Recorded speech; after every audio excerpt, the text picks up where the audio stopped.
take off. That's going to be our next new leader out there. So Awesome. Yes, I'm ready. I'm ready. All right, you guys. So let's see here.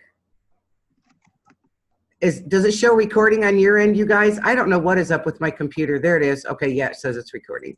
Okay, so we can do this a couple different ways. It's not the same people that were on the call yesterday, but I did record yesterday's call. So instead of being repetitious, I can go over some supporting things that you will be able to use to complement using Canva, Jotforms, Weebly, those different types of things. So if you want to proceed that way, we'll just kind of proceed that way if that's all right with everyone. And then I'll throw up the link to yesterday's training in the chat box if I can multitask here in a little bit.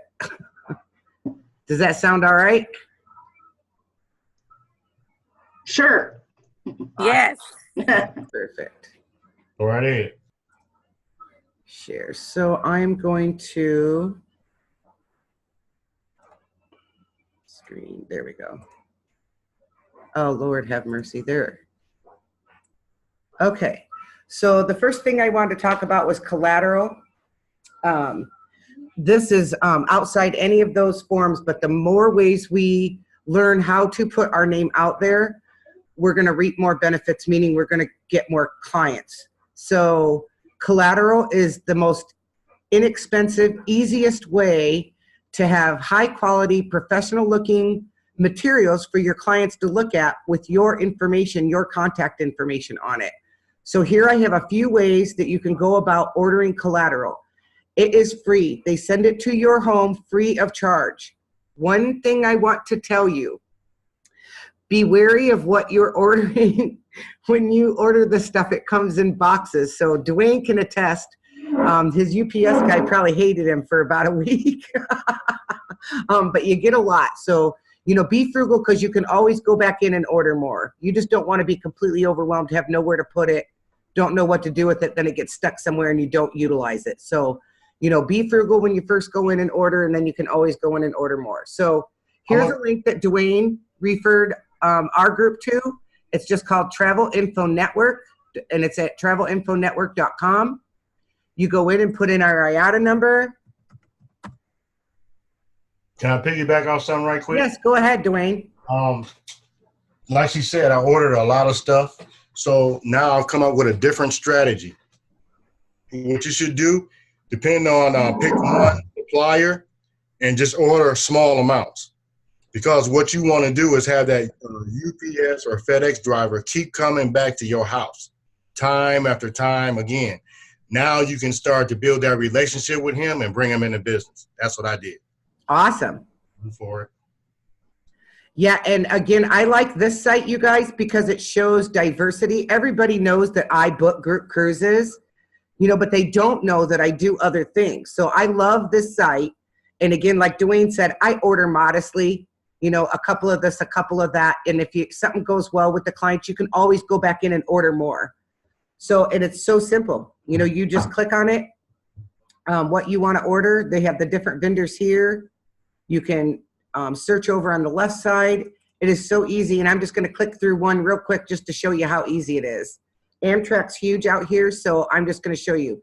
So this is where I'm telling you, be cautious. You know, even though it says maximum amount you can order is 250, you probably don't want 250 of these. So, you know, be modest when you put in your orders. So we're just going to do this. I am out of, oh, they got the 19 and 20 ones out. So I'm going to go ahead and order 5 because these go fast. And I already have those ticket jackets. I am going to order 10 of these because those are nice for the clients. Let's see, I'm going to click add to order. So there's the order right there. I do want to order one more thing. So I'm doing this while I'm doing the training with you guys. So continue ordering Avante. No, I want Kontiki, not Avante. There we go. And the Australia 1920. And I am going to order 5. Add to order. And what was my other one? Go away. Oops. Thank you for being patient. My computer is not very fast, so I'm trying to do this as quick as possible. Okay. 2019 down under, Australia, and 19 and 20 New Zealand.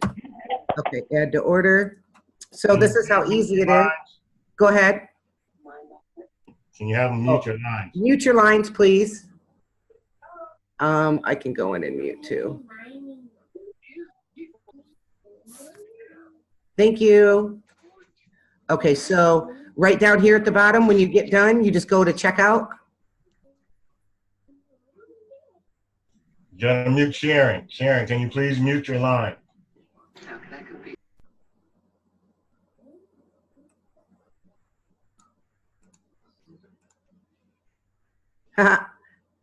Thanks, Kim. Okay. Okay, so this address automatically showed Archer Travel. We do not want them to ship it to Archer Travel. So you simply go in and change the address. So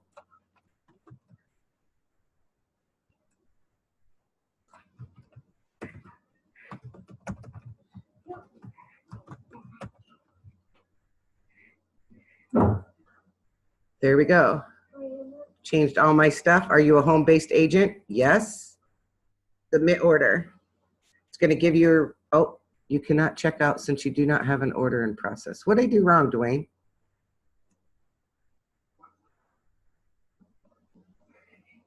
Pins marked with an asterisk. Might just be my computer. Anyway, it's usually not this difficult, you guys, so. Shows my card is empty. My internet's being awful, but that's how easy it is. You just go in, click what you want, click submit, it'll give you a receipt. The other one that I use a lot is in Agent Universe. You have to subscribe to MailPound. How you find that is you just go to marketing, click on brochures.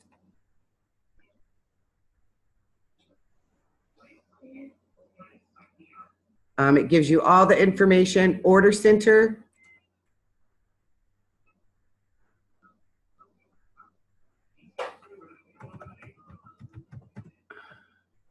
Home-based agent, yes. And there you go. This is that quick reference guide. If you guys are team building, this is great for when you have group study halls or whatever to actually hand them out to your new agents. It's that that's in our back office, the preferred vendors, the quick reference guide has their contact information and stuff on it. These are really nice. A calendar, distinctive voyages, and the culinary collection. So you can just go through here and click on the links and order what you want. Same thing. It's that simple. You simply put in, this is the primary address for Archer. This is the alternate address, which is where it will ship to. You put in your information and then click checkout and they send them to your door. And then any of the vendors that you're registered with have some sort of marketing within their booking portal or the travel agent portal or whatever you want to call it. So within the site that we physically do our orders from, just get in there and click around. It's usually under the marketing tab, sales tab. It has all different kinds. Every vendor is going to be different, but for the most part, they're going to have this.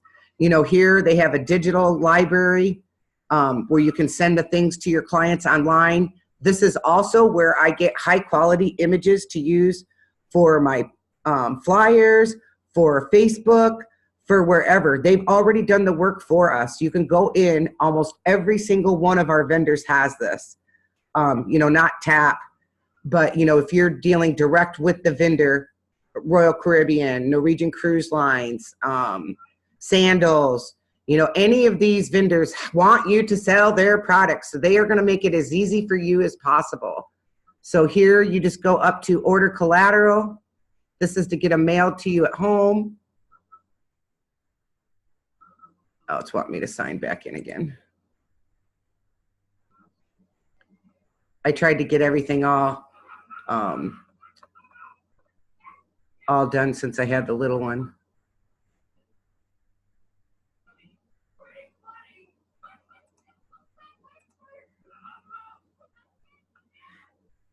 And then here it kind of tells you exactly what to do, gives you different information about, you know, it lets you do a need by date, especially if you're doing like a trade show or an event. It has the close dates for the fulfillment center.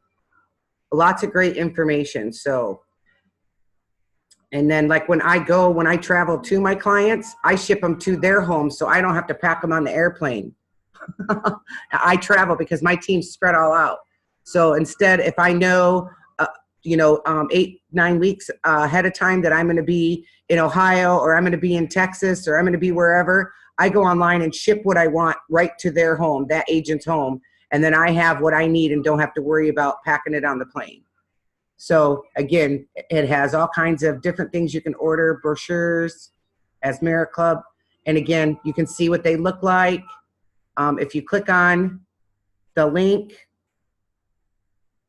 if my computer's it gives you a bigger view so you can see it a little better. And the same thing, you guys, you just click through to checkout, put in your address. If it has Archers, leave Archers in if it gives you an alternate address. If it does not, put your address in. Change it from Archer to your company and your mailing address. It's that simple. And again, high quality professional brochures. Dwayne, do you want to piggyback on any of that stuff that I talked about, sir? Go right ahead. You're doing great. Okay. And then that was the video, same thing. And then again, I don't know. A lot of our vendors have a Facebook presence for travel professionals. Disney for travel professionals is where I get a lot of my high quality photos. Also, Disney also has in their portal a place you can go and get high resolution pictures and videos that you can use for your marketing. Again, don't hesitate to look, look on Facebook for Kontiki, look on Facebook for sandals, look on Facebook, again, just click around and search and see what they're doing. And again, I've learned a lot just from watching how they do their marketing. We're trained from day one to duplicate and to copy the right cat. How much better can you get than copying how Disney markets themselves? Hello, Helen. And they give you all their stuff to do it. It is called co-branding. Dwayne is really good at this. I have just started dabbling in it. Dwayne, if you wouldn't mind kind of explaining co-marketing, I would love it. Basically, it's really, are you talking about the co-branding site? Co-branding, excuse me. Yes, sir. Yeah. Well, all the vendors that we deal with, that's something that's new. Not really new, but a lot of the providers and the suppliers are starting to roll out their own programs. So right now, I know that Disney has it, Sandals, Viator, and Pleasant Holidays has one. Ron Archer was in the office a couple weeks ago, and I actually, spoke to him about that issue, and he said, hey, as long as it works for you and it's nothing, that they have to do, it's fine. So Sandals, I like theirs because they give you 3 links. Actually, each property or each brand gives you 3 links. You have a regular link, you have one for weddings, and then you have one for honeymoons. So that's the whole brand of Sandals, Beaches, and they have one they also own the Grand Pineapple. I like Viators because if you have a website, and that's something that I just put in the Go for Gold page, so you might want to look at that. I think everybody should have a website now. With Weebly, it's free. You don't have to pay for anything, and there's other, resources out there as well that you can use to make your own nice website. Just add a couple pages. You can do a booking page, and you can also do a prospecting page. If you look at mine, I got it set up all kind of ways, and I just play with it all the time. And you put that link out there to the public and ask for feedback. see what it's all about. So yeah, co-branding is great, especially with some of the suppliers that we have, and it's free. You don't have to pay anything extra. Got to use the tools and resources that we have. That's all I got. Perfect. And then just one other cautionary detail, and I'm going to use Carnival for an example. Carnival has very, very, very specific rules about utilizing their logo in your advertisements. They give you what you need. They give you flyer templates. They give you photographs. They give you everything that you need so that their logo's in the right spot, so that the tails point in the right direction, so that the colors are the right way. If you are going to be utilizing their product and their graphics and their photographs, be sure to go in and find where their rules are about how to utilize what they're giving you to use online. Again, we do not want to step on, you know, or you don't want to bite the hand that feeds you, so to speak. So they have rules for a reason. So let's just, you know, be diligent when we do this. And it takes you 10, 15 minutes to go in and research and find out what the rules are. Again, Dwayne, are you talking? Did I lose my sound? No, I can hear you. Okay.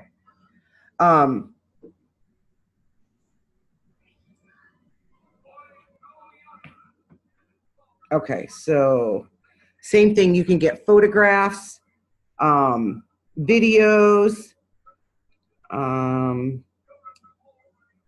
So does anyone have any questions about what we've covered so far, please?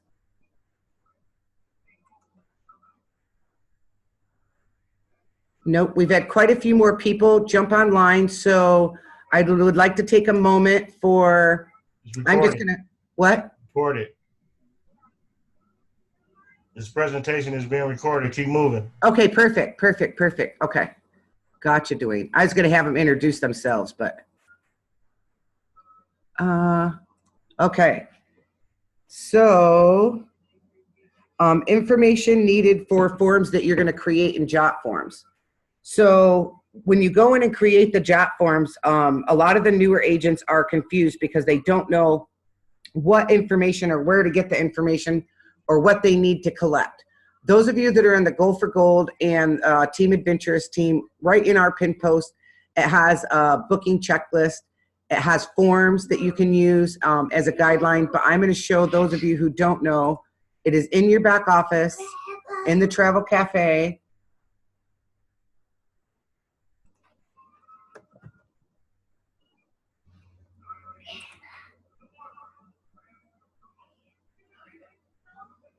What, Chloe? Oop. Come on. Give Grandma 1 second.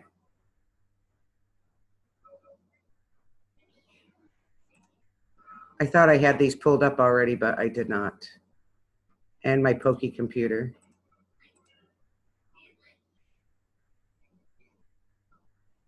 So, Travel Cafe.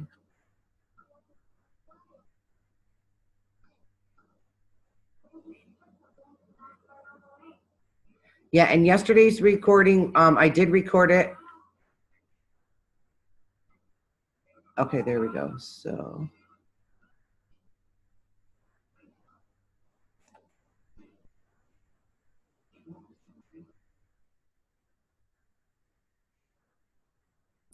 So the travel agent checklist, again, you guys, this is not supposed to be in exactly checklist form like this. You don't want to send something that looks like this to your clients.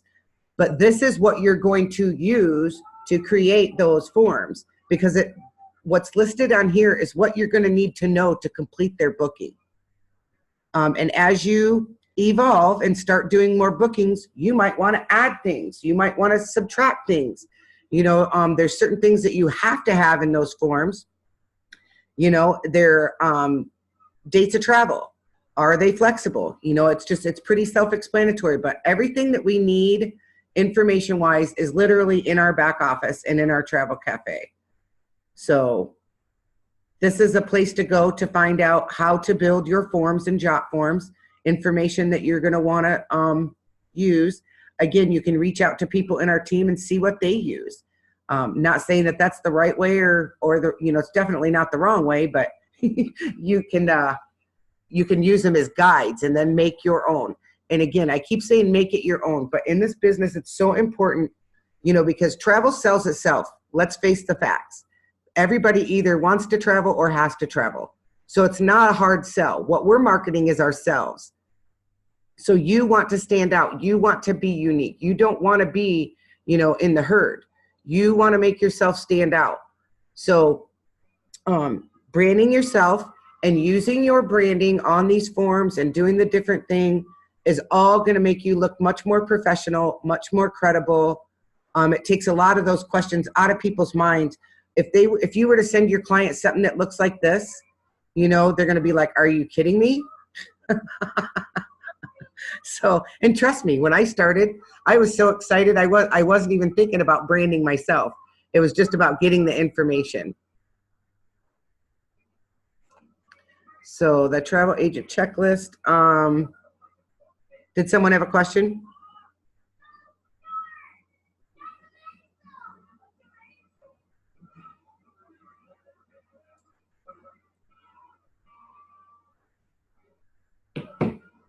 Okay, and that was kind of everything that I had to go over today, unless someone has questions.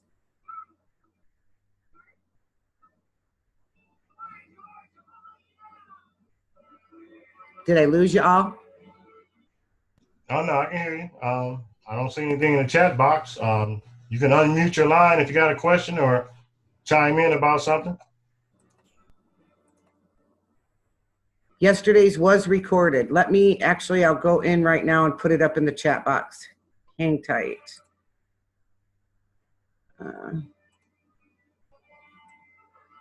Dwayne, you can fill the gap for me while I'm looking this up. Sure. Is anybody using Travel Joy? That's what I want to know. I love it. Oh my God, I just started, Dwayne. I am so in love with it. I'm actually working on it now, putting my cruises in and, going to go from there. So this is just giving me life to want to book travel again.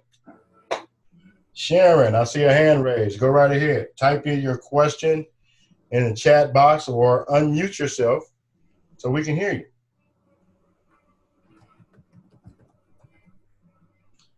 And while we're waiting on Sharon, we're with Kimberly, Travel Joy. Hey, Eileen, I didn't even know you was out here. Yeah, Travel Joy. If you guys want... Travel Joy is a booking platform that streamlines the booking process. A lot of people, and I know some other teams teach Excel and, all that kind of stuff. That's too much paperwork. I like easy, streamlined stuff. So definitely look into Travel Joy. It has a 7-day trial period, and then it's $30 a month. And then for the first 3 months, you can get half off by contacting someone else who has a promo code, and they'll send you that code, and it gives you $15 off for the first 3 months. Eileen, yes, I need easy too. So yeah, absolutely. Sharon, what was your question? I see your hand rose. I can't unmute you, so Tanya, you might want to answer her. Okay, let me try and get her, Sharon. Unmute. There you go. You're unmuted, or no. Lower hand, unmute. It won't, oh, that's Brenda. Sorry. Yeah, I was just asking the question. Sorry, I texted, but I'm a new agent. I wanted to know when again and how often do you offer this particular training? These are very sporadic, Sharon. Who, first of all, who's your sponsor and your upline, hon? Sharon. Andrea Livermore. Okay, perfect. Perfect. And so you're calling from? New York. New York. Okay, awesome. Yeah, these I do sporadically. I do record them on the YouTube channel. Yesterday's was recorded. I put the link in the chat box just above where you put your question is the link to yesterday's training. Okay. And Andrea, Who's your gold, Sharon, or platinum? Pardon me? Who's your gold or platinum? Do you know? No, I don't know that yet. Andrew. I just registered like about 3 days ago, and she sent me for the training. So Awesome. Well, welcome. thank you. So as a new agent, you definitely want to get in touch and find out who your gold and platinum is, Sharon. Reach out to them, introduce yourself. And then most of the golds and platinums have training programs such as what we're doing. Dwayne Macklin, who's on the line with us, is our gold consultant, soon to be platinum. He's based out of Las Vegas, Nevada. I'm Tanya Delphus. I'm a silver consultant out of Elk River, Idaho. And our platinum is David McCovey. So those are things that you really want to know, and you really want to just plug into your upline. And you're more than welcome to jump on any trainings that we post or that you see. We don't turn any single person away ever, you know, but you do want to stay in contact with your team and your upline, and they'll be able to guide you better than anybody else at this point. So that's my advice to any of the new agents that are on the line. Okay, thank you. You're welcome. So Travel Joy, Dwayne, do you want me to do 201 today? Just show the recording, do you think, since I got through all that real quick? The advanced. You could probably do 101. That's, you know, start from the beginning. I did 101 yesterday. You want me to do 101 again today? Yeah? It's up to you. Yeah, I'll go ahead and do it. So everyone was asking about Travel Joy. So I'm going to go ahead and play that video again. So let me get out of here. Bear with me, you guys. Oops.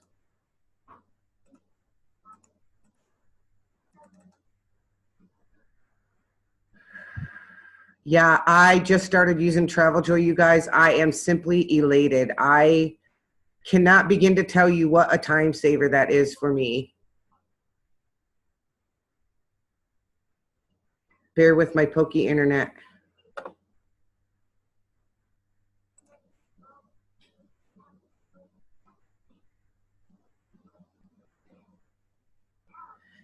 And I utilize the feature that they have, that they'll import my list for me, because I'm not a techie person and I was really struggling.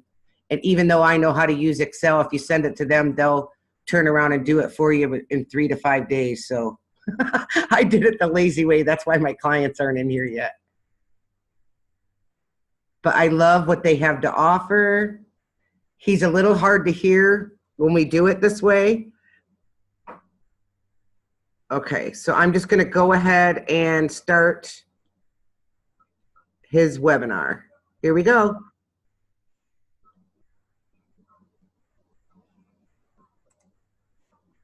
Hang on, baby girl, I'll be right there. So what you're looking at right now is the Travel Joy dashboard. So over the next 40 to 45 minutes, we're going to be going over the dashboard, the left side menus, and the workflow of a trip. There are a few things that we're not going to be covering today, and we'll go over that momentarily as well. The things that we're not going to be covering today are going to be advanced features, and I'm going to show you guys how to get a leg up on learning those advanced features momentarily as well. For now, let's go ahead and jump into the dashboard. I'm going to zoom in just a little bit, so this will be a little easier to read on your side. And what you're going to see on the dashboard is just a few things. We're going to see a list of trip stages up here, some boxes that denote who a trip is waiting on currently, and then we're going to see the actual list of trips. So I'm going to be moving through all these very quickly. If you have a question along the way, click the Ask a Question button at the bottom of Crowdcast. Ask your question there, and I will definitely come back to it. As we're looking at the dashboard right here, this top section contains trip stages, and there's 7 trip stages here. This is the fairly standard workflow that we set forth to recreate travel. So the inquiry stage is basically the same thing as a lead stage. Trips go here when they're not booked yet. So if you have a client reach out and inquire about booking a trip, they're in the lead or inquiry stage right here.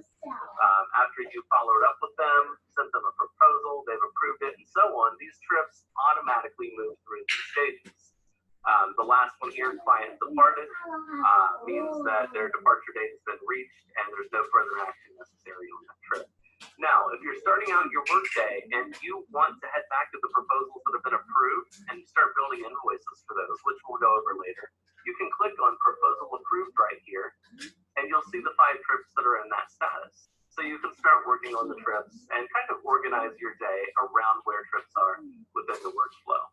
Now, if you ever find yourself looking at the dashboard thinking, I should have like 20 trips here, why is there only 5? Come over here and click all for the trip stages and click all for the waiting on stages here. And that will kind of uncover all of your trips. We do get that question a lot, so that's a little pro tip to start your day out. Now, if this does not match your workflow up here, that's okay. You can change the trip stages once you've adjusted to TravelJoy and kind of know what you want out of it. You can come up here to the little gear beside the word dashboard, and you can move these trip stages around. You can rename them, change the description. You can even click the trash can to delete stages or click add stage to add another stage. And then click save when you're done, and you'll be able to set up the workflow to mimic exactly what you do day to day. Now, for the most part, trips move between these stages automatically, but you can move them manually. I'll show you that later when we're working on a trip. The next thing down here is who a trip is waiting on. Put very simply, this part is completely automated and you'll almost never have to touch it. Here's how it works. If you send a client anything, whether it is an email, an invoice, a proposal, that trip is now waiting on the client. If the client does anything in return, like they make a payment, approve the proposal, send a message back, that trip is now waiting on you. So really what this is a sort of list of notifications for trips where the client made the last move. So if you click on waiting on me, you'll see that I have 11 trips over here that are waiting on me to respond because the last movement on those trips was from the client. So again, just another quick and easy way to organize your day. If you need to follow up with clients you haven't heard from in a while, you can click waiting on client, scroll down to these ones you haven't heard from in 2 to 3 months and follow up with them. So again, just another great tool to organize your day. Now, one final thought on trip stages and who a trip is waiting on. Despite the fact that everything changes automatically, sometimes you're going to get a phone call. For example, Amanda Lynn's Denver trip here, proposal sent, and the client gives me a call and says, you know what, I looked at it, I think it's great, so go ahead and approve that for me and send me an invoice. You can come over here and click where it says proposal sent, change it to proposal approved. So just in case you ever need to manually change a trip stage, you have the option right there. But for the most part, you'll never have to do that. So that does bring us to the next section down here, which is the trip dashboard. This is where you see all of your active trips. You can sort these by the client, by the departure date, by the last time they were updated. You can click twice to go from least recently updated to most recently updated.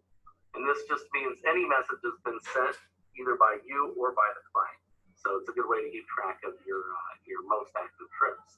Now, one more thing I'd like to throw out as we're looking here is Amanda Lynn's San Diego trip has a departure date of February 27th, but we don't know when she returns. Another little pro tip here, another little trick is you can hover over that and see the return date. So that trip is February 27th to March 7th. If you want to archive a trip, so say for example, this trip down here where the client already departed, we'll call it the sample group trip down here. Client departed, trip's over, March 31st, client came back, everybody's happy. You can click the archive button, and you'll see that you have a few different options here. So either the client canceled or it was outside their budget, or the best case scenario that the trip has been completed. When you click that, you'll see that the trip just completely disappears. That's what you do when you're done with the trip. Whether it was canceled or completed, you archive it. That leads to a question, where do you find your archived trips? Well, right up here at the top right corner, you have an archive button. When you click here, you can see all the trips that you've canceled, marked completed, or whatever else you've done with them to take them out of your active trips.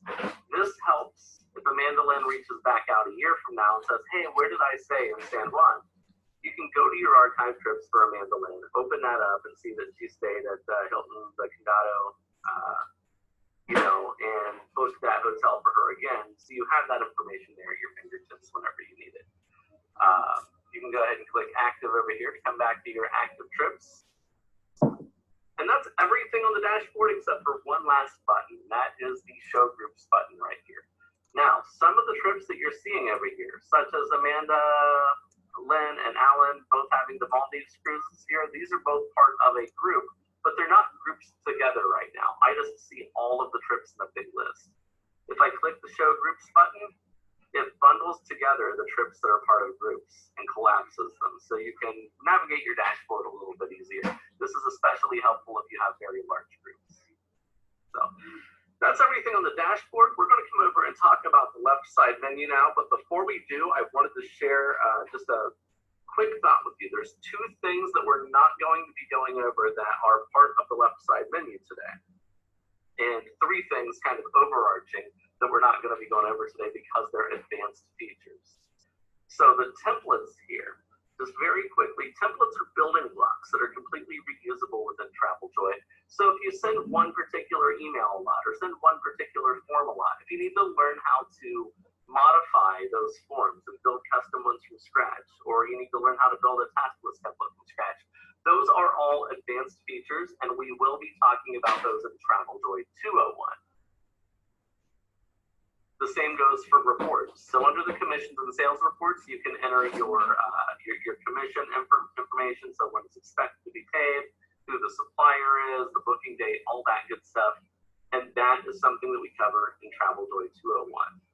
The third major thing that we cover in TravelJoy 201 is groups in general. So creating group booking pages, reading group statuses, and everything of that nature to do with groups is part of TravelJoy 201. So the next question, of course, is, well, where is TravelJoy 201 and when is TravelJoy 201? So that's what I wanted to show you before we get started.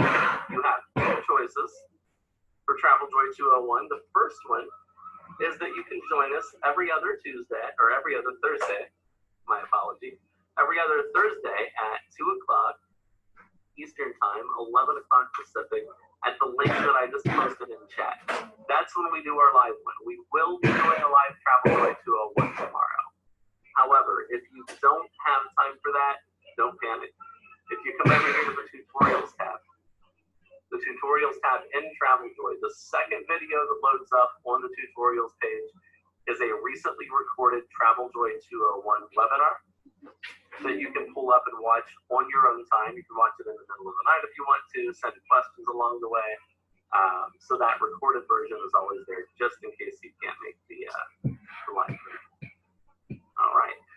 So with all that kind of pointed out, I'm going to walk you through everything else on the left side menu. And then here in a few moments, we're going to be building our first trip.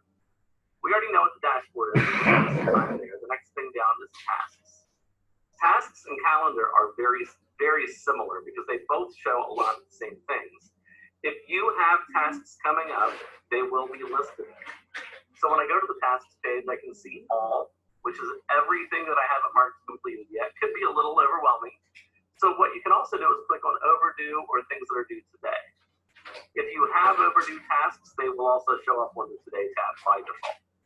So we'll see that when I look at what's due today, I have a few things that were due over the course of the past week that I haven't marked completed yet.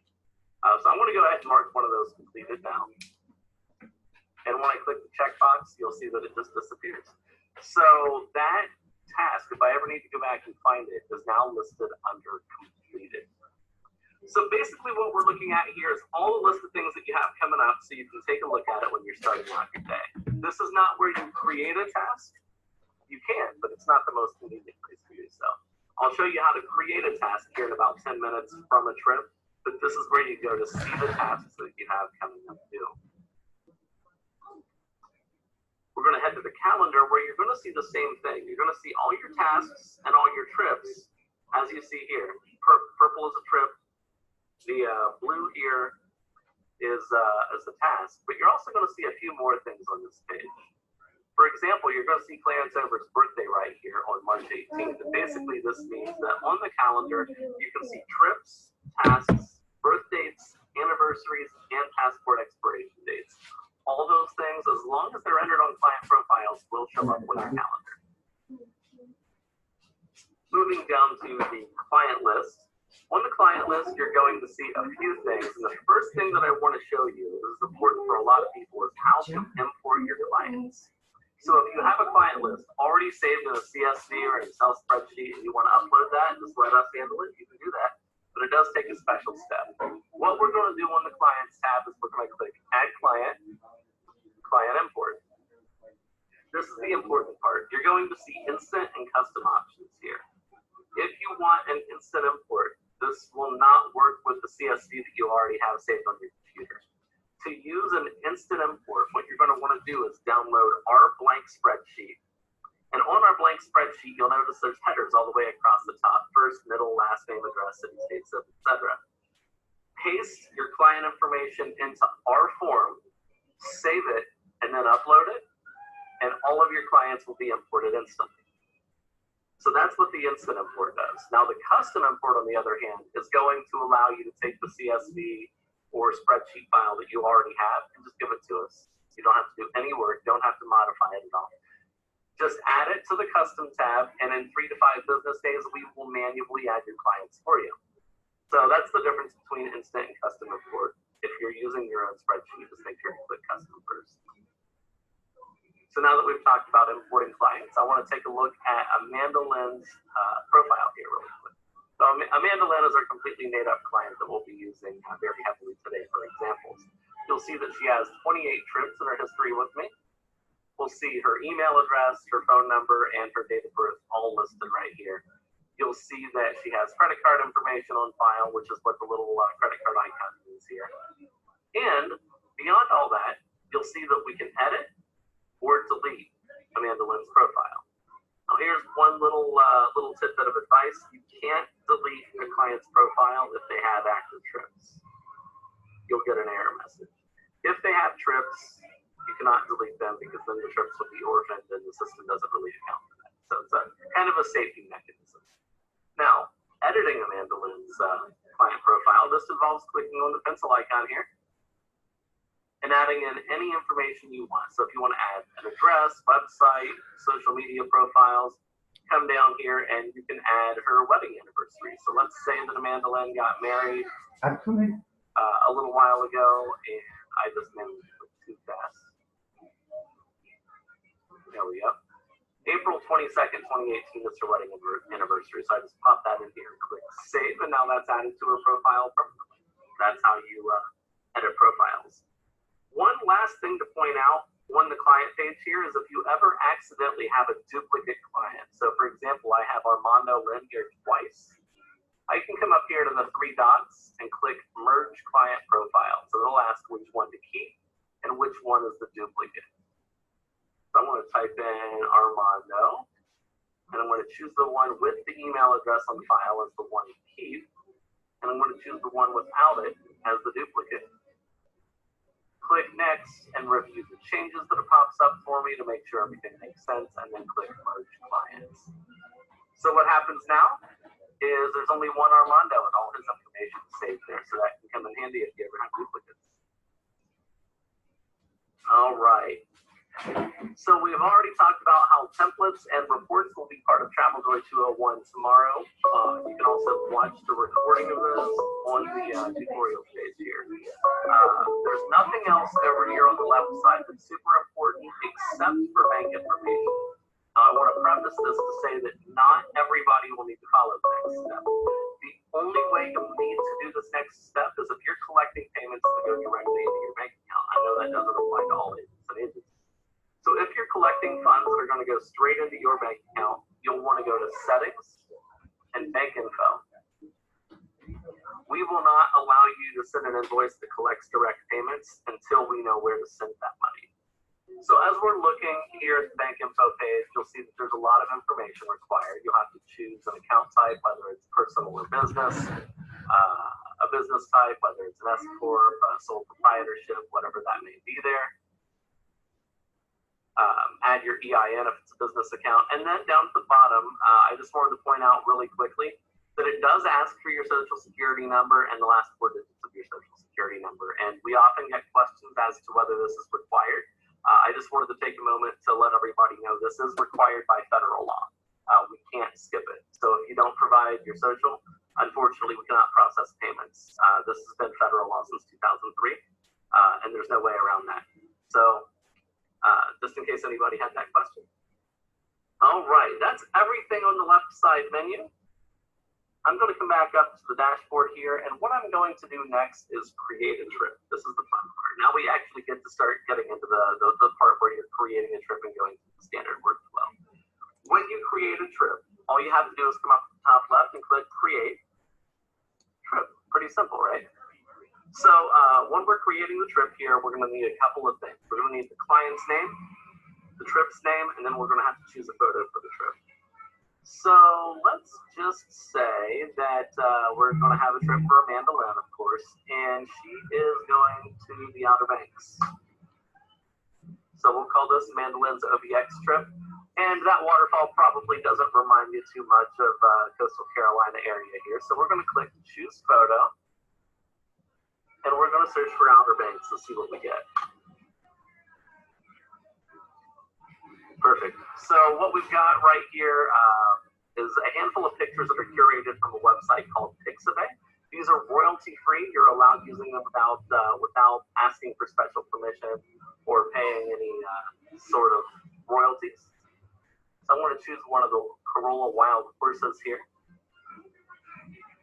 and make this the header image of the trip. Now you want to go with wide pictures, wide format pictures instead of tall, narrow pictures, and I'll show you why momentarily here. We're going to go ahead and click Create Trip. And now the good thing about this photo is it's going to show up the top of every invoice, proposal, and form that you send to Amanda Lynn. So it's going to help her get excited about the trip, remind her of the destination that she's going to.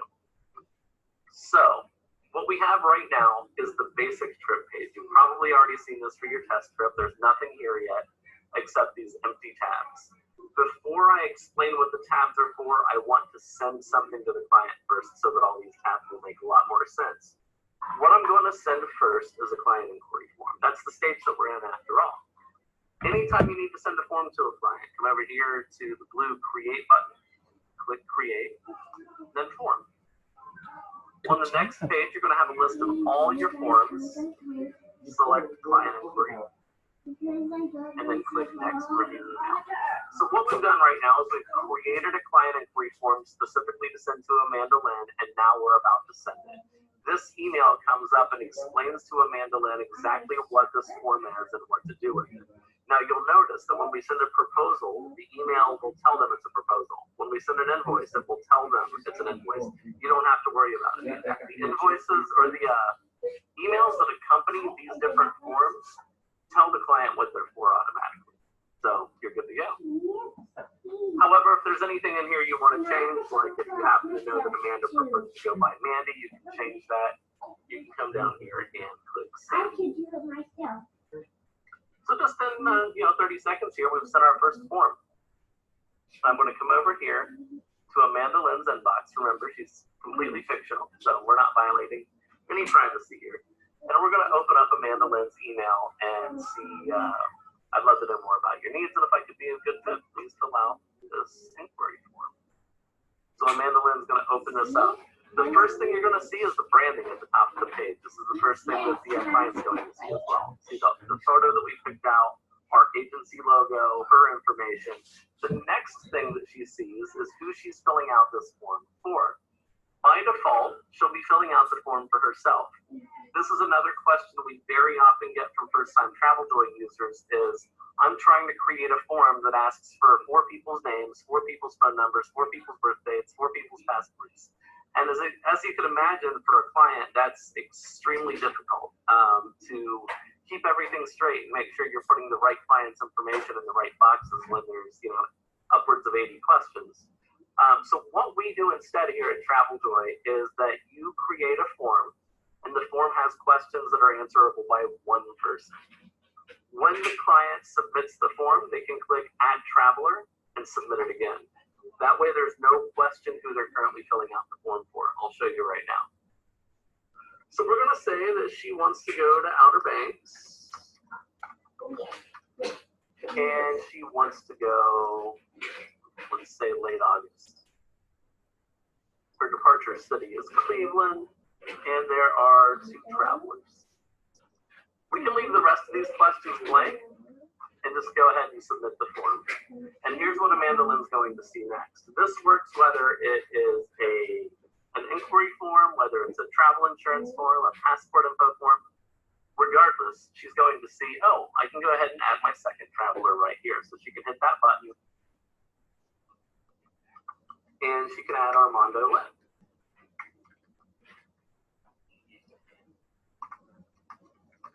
We can leave all the other information the same and submit the form. So now the client has submitted information on both herself and her relative that's going to be coming with her. I'm going to close that, delete the email, come back to my inbox here and hit refresh. And now I can tell you what all these nifty tabs are at the top. So looking at Amanda Lynn's trip page, the first thing you're going to see is the messages tab. That's where you're going to land by default. Think of the messages tab as text messages flipped upside down. So think of your phone. And with a text message, the newest message is always at the bottom, and then you type your reply right under that. This is the same thing, except the newest message is at the top, and you type your message back right above it. So I'm going to scroll down to the bottom here. And what we're going to see is that today, February 20th, if I hover over this date stamp here at 2:22 p.m., I sent this message. Now we know I sent it because the little icon over here to the right is me. That's how you know who sent the message, is the icon over to the right. Now you'll see what the message said, you'll see which form was attached, and you'll see that she opened it at 2:22 p.m. as well. So you can see when the client opens the form. Now if we scroll up a little bit, you're going to see more details for Amanda Lynn's OBX trip. And her icon is over here on the left, which means there's a reply from the client. If you hover over the date, again, you'll see that she submitted this at 2:24 p.m. And if we scroll down, we'll see her answers. We'll see Amanda Lynn's client inquiry form. Now let's scroll up a little bit more, because remember, she submitted this twice. Again, more details for Amanda Lynn's OBX trip. She submitted this at 2:24, but if you scroll down, you'll see this is Armando Lynn's client inquiry form. And since it was the last thing submitted, it's at the top of the page. Anytime you send a form, proposal, or inquiry, it will appear here. Anytime the client replies, makes a payment, approves something, it will also appear here. The newest stuff will always be at the top. Now, if you just need to send the client a message with no form attached, just a quick message to say hello, give me a call, whatever, you can click where it says type your message here.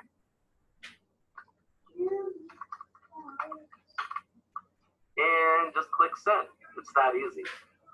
That will send to Amanda Lynn. And when she writes back, her message will be the most recent thing here. And you will also get an email notification letting you know that Amanda Lynn has replied. There's the message we just sent.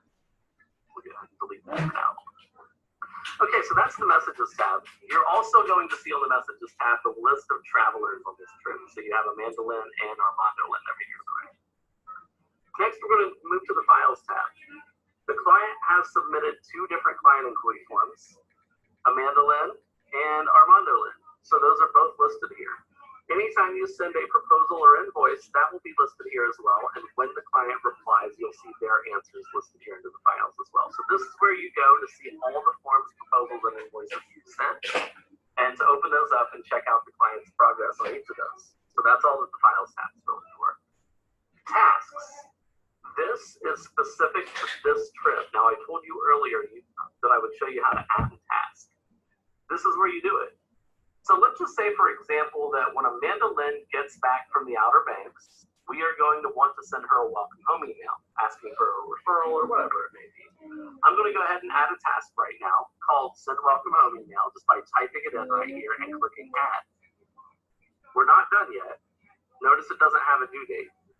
Now, when I open this up to add a due date, it's going to give me a little bit of a warning message. So I'm just going to click on this, and I'm going to click Set Relative Due Date so you can see the message.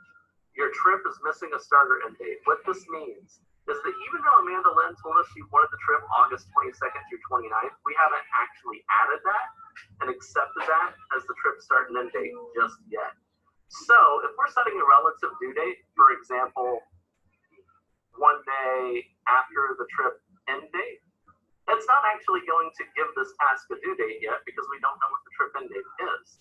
That's the reason that warning popped up. So we'll take care of that momentarily.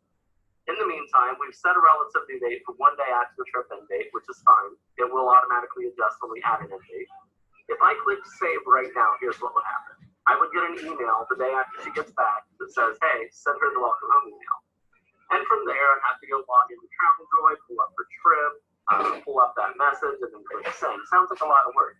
So here's how we can make it even easier. We would add an action at the bottom of the task. And the action would be send email, and then it's going to ask which email to send. The welcome home email. So now what's going to happen is one day after the trip end date, I'm going to get an email saying, hey, send Amanda Lynn that welcome home email. Click here to do it. And I'm just going to click that button. It's going to pull up her account, pull up her trip, pull up that email. And all I have to do is click send. So I just saved myself like 6 steps. So remember, there's no due date here yet. If we ever need to go back and change the dates for a trip, here's how to do it. 3 dots right beside the create button. You can come in here and click edit trip. And this is where you add additional travelers, add confirmation number, change the name of the trip, add it to a group. Anything you want to do to the trip, you can do in the edit trip menu. For now, we're just going to buzz forward to August, and we are going to set the trip date August 22nd through 29th. Click save, and now the page refreshes here, and we have a due date. 1 day after the trip date. So that's how tasks work. We'll be talking tomorrow about importing task list templates that we've created. So I recommend checking out TravelJoy 201 to make that process even easier. The calendar, just very simply put, the calendar for a trip only shows things related to that trip instead of showing things related to all trips.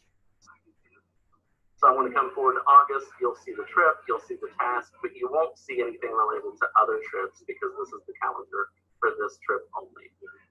And then the last thing is just the private notes tab. You can type your notes in here. So if you're on the phone with the client and they provide some information, or you're on the phone with the supplier and they provide some information, you can type up some private notes here. Click save, and every note that you type in will be saved, time-stamped, and you can edit or delete any note that you create.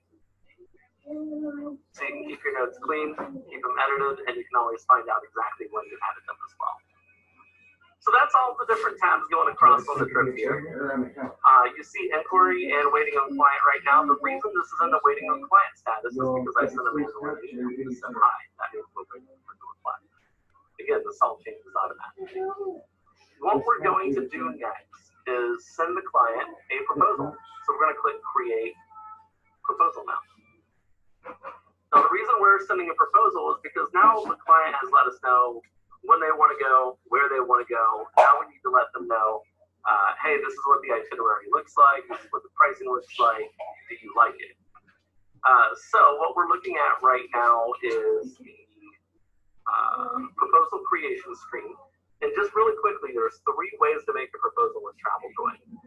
You can create a proposal on your computer as a PDF or Word document. You can also create a proposal using a third-party itinerary builder, such as Travify. The third way to do it is to copy and paste information right from the supplier. I'm about to show you all 3 ways. Very, very simple stuff. Itinerary type here is the distinguishing factor. So you're going to choose an itinerary type. If you're making an itinerary on your desktop that's a PDF or a Word document, you're going to choose the file upload type right here. And then you're going to save that file and drag it into this big box. That's it. You're good to go.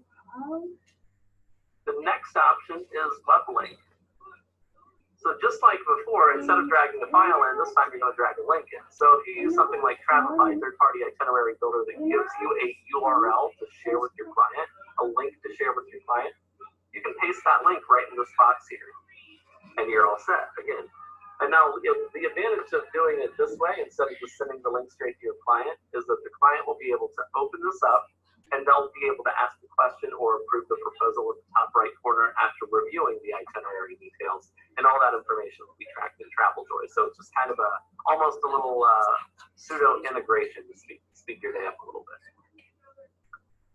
Now the third type is new document. And at first glance, this looks like a big empty box to type whatever you wanted to and build your itinerary from scratch, which is possible but could take a while. There's another way you can use this. And that's why I have Google Flights in it. So I don't know for sure the closest airport to Outer Banks. So So I'm just going to type in Outer Banks to see what we get here. August 22nd through 29th. I'm going to change this to 2 passengers. Done. Oh, no results. Let's look at North Carolina here and see what we get. I would say Greenville was going to be the best option. Okay. Got trips with 1 stop in Charlotte. We're going to copy all of this information here, all the way down to the baggage control. And we're just going to paste it. We're going to paste it right into that big empty box that we had. And now the client's going to be able to see that. The next thing we're going to do is click more proposal details at the bottom. So this section down here at the bottom exists whether you use the file upload method, the web link method, or the copy and paste method that we just used. This is sort of the final section, and it is optional. Let's go ahead and say that we're looking at $865 for the trip, deposit amount of $100, due date 1 week from now, and give me a call with any questions. Okay, so now we've got our proposal completely filled out. We're going to save and review email. And again, it tells her that it's a proposal. We're going to go ahead and send it. So now that we've sent this, we're going to pop back over to Amanda Lynn's inbox, open it up, click View Proposal, and here's what Amanda Lynn's going to see on her end. She's going to see all that branding. Notice that now the trip dates are there. She has a note right at the top, give me a call with any questions, and she sees her itinerary. Looking pretty good here, right? So keep in mind that the client's not going to be able to click these buttons to like remove flight and see things like that. We've just copied and pasted the information straight from the supplier.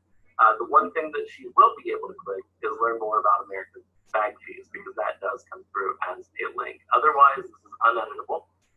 And the client will be able to come over and see the price, deposit, and due date. Now we're going to assume that Amanda Lynn is stoked about this, that her and Armando are happy to be Outer Banks, and instead of clicking on the question, she's just going to click Approve Proposal. That's it. She's approved. So I'm going to come back over here, and you'll see that this was in the proposal sent, waiting on client trip stage, but I'm going to refresh my page now. And we will see that once it refreshes, it is now in the proposal approved, waiting on me stage. And we have this nice blue box letting us know that Amanda Lynn's Outer Banks trip proposal has been approved. I also have an email in my inbox letting me know about this, so I've been notified via email as well. We're in a good spot right now. The last thing we need to do is send the client an invoice, pay for it. Kind of important, right?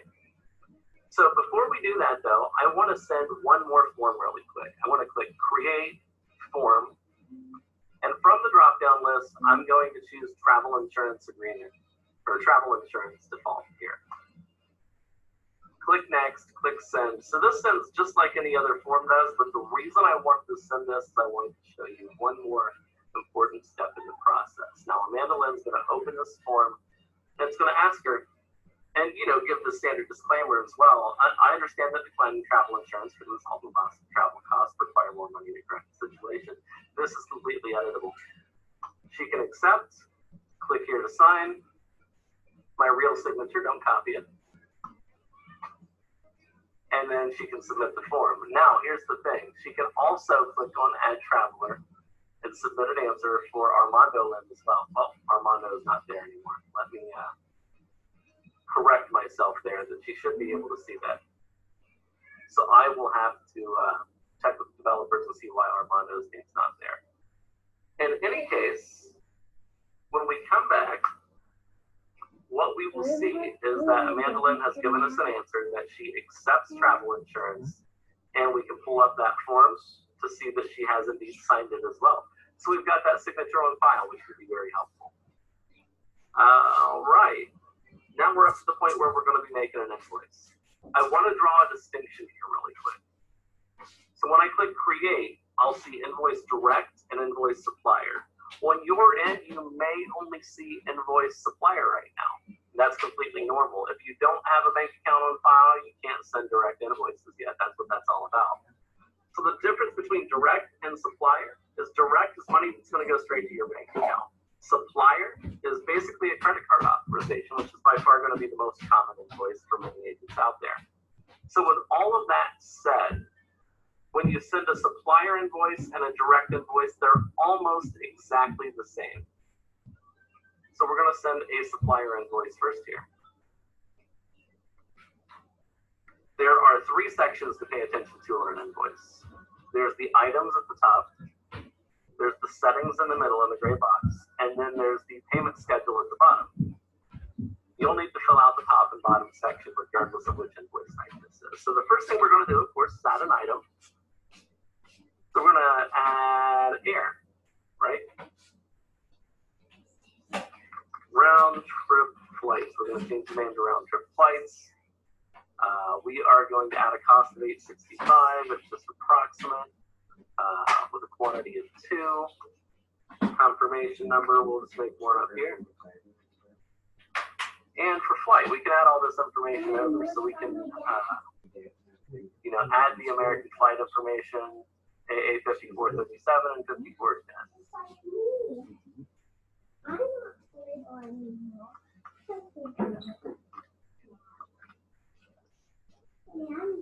From Cleveland to, forget the airport code, so we'll just say NC. Maybe I'll watch PBS. Stops in Charlotte, and we will go with 23D, 23E. Okay, so we've added all this information here. There's one more thing we might want to do before we save this, and that's come over to the commission tab. So we can type in American Airlines, set up booking date of today, say that our expected commission is going to come in December, just for example, and it's going to be $50. Now we can save this. This is completely filled out, and the client's going to see all the details on their end when they receive this invoice. Now we can add another invoice item as well, so I'm just going to add just the standard item here. I've got the LGK Rainforest tour that I created as a tour. And I'm going to add that. Now, the reason I wanted to add 2 items here is I wanted to show you very quickly. Once you've created your invoice with everything you need, air, hotel, insurance, etc., you can drag these into the order you want them. If you want to delete something, you can click the trash can. If you want to edit something, you can click the pencil icon. So you have that option there. Now, that's the top section. You've added your items. We're going to skip the settings here for a moment. We're going to come down to the bottom section, payment schedule. When you add a payment schedule, you're going to click Add Payment, and what's going to automatically happen is that you'll get a payment for the full amount due today. So today is the 20th, and the full amount due is $17.30. From here, you can do a little bit of editing, and you can say, hey, the deposit's only about 10%, $175. I want to click outside the box to save that. You saw the blue flash there. That means it's saved. I'm going to change the description here to deposit, and again, click outside the box to save it. And due date, we're going to go ahead and leave that due today. Now, we're going to go ahead and have to add additional payments here because they still have a lot due. Click Add Payment again. It does the math for you. $15.55 remaining. Still due today, though. Let's make this $7.50. We'll call it first payment, and we'll make it due a month from now. And then we're going to want to go ahead and add one more payment to that $805 and make it due 2 months from now. So now we have this full payment schedule ready. Let's say, this is the question that we had come in earlier today. Let's say that the client already made their deposit. They've already paid that, you're good to go. And before you even send this invoice out, you want to make sure that the invoice reflects that that deposit's already been paid. Here's what you do. From here, go ahead and click Mark as Paid on the deposit, which is going to bring up a box where you enter the paid date and choose whether to send the client a receipt. Now, considering the client may have paid this last week, you don't want to send them a second receipt. They paid twice. So uncheck that box. Click Mark as Paid. The invoice is going to reload here, and that payment is now marked as paid. So now we've got this invoice all done. The last thing for us to do is to go ahead and send it. Before I do that, though, I wanted to answer the question that came up in chat. Add item, you will have a bunch of different things in here. So air, car, cruise, you should see all of those items when you click add item. If you only see add item, new item, that may mean that you need to scroll down a little bit. If your screen is a little bit on the smaller side, you may not be able to see everything there. But all of these should be there with the exception of the ones I've created on my own, which would be El Junque and Boy Band Hall of Fame. You don't see anything about commission over here. You don't see commission until you've actually chosen an item to add. And once you've done that, that's where you'll click on commission. So that's after you've clicked on which item you want to add. If you don't see items under add item over here, I would recommend sending me a support message right after our webinar today, which I'll be happy to do in just a moment. In the meantime, I'm going to go ahead and click next, save and review email. And I'm going to send this along to Amanda Lynn. Now, before I look at her invoice, I want to show you guys one other thing. I want to click on Create Invoice Direct. And what I want to do is just show you how similar the two are. There's still the item section at the top. There's still the payment schedule section at the bottom. And there's still the settings in the middle. Now, on a direct invoice, the settings section in the middle matters a little bit more. Because here you're going to have to make two decisions. First, you're going to have to decide how to accept payments. You can accept credit card payments, you can accept bank transfer payments, or you can accept both, which is what we recommend. Now, if you click on the little question mark here, you'll see a little information. Credit card processing fees will be listed there, as will bank transfer processing fees. Bank transfers are much cheaper to process. You're also going to see how long it takes to receive funds. Credit card processing will get to you in 2 business days, whereas bank transfers take 5 to 7 because we have to wait for the electronic check to clear. Those are the 2 differences, the cost of fees as well as how long it takes to get to you. If you only want to allow one or the other, we do have some agents that only want credit cards because they want to make sure they get their funding within 2 days. You can select one of those options. The other setting that you can change on a direct invoice is whether to charge the client a convenience fee, which, as it says here, this will charge your client a convenience fee to offset your processing fee, so you'll receive the full amount that you requested. For example, if you sent the client an invoice, a direct invoice for $250, and left this box checked, the client's going to pay $250 plus processing, and you're going to get $250 in your bank, the whole amount. However, if you send them a direct invoice for $250 and uncheck this box, they're going to pay $250 flat, and you're going to get a deposit of $250 minus your processing fee. So this box just tells you whether or not it's you or the client who will be paying processing fees. That's all there is to that. So now that we've got the difference between direct and supplier invoices all figured out here, I'm going to come over to Amanda Lynn's inbox and open this invoice that we've sent her so you can see what payment looks like on the client's end. She's going to see traveler info at the top, and she's going to see information on the flight. Remember, we put all this information in earlier, and this is why it's helpful. They can now see where they're flying out of, flying into. They can double check dates. They can double check seats, make sure everything's good. You'll see that there's already been a credit of $175. The amount due today is $750 out of her full remaining balance of $1,555. So to make this super simple, we have this box down at the bottom that shows that there's 3 steps to make a payment. They have to tell us how much, tell us which card, and give us a signature to authorize it. Now, much like when you're paying a credit card, you're going to see a few options here. The client can pay what's due now. They can pay their entire remaining balance, or they can choose a custom amount if they want. So if they want to pay like $1,000, they can do that. For now, let's just assume they want to pay what's due today, $750. They're going to choose the card that they already have on file. Actually, you know what? Let's do something a little different here. Let's add a new card.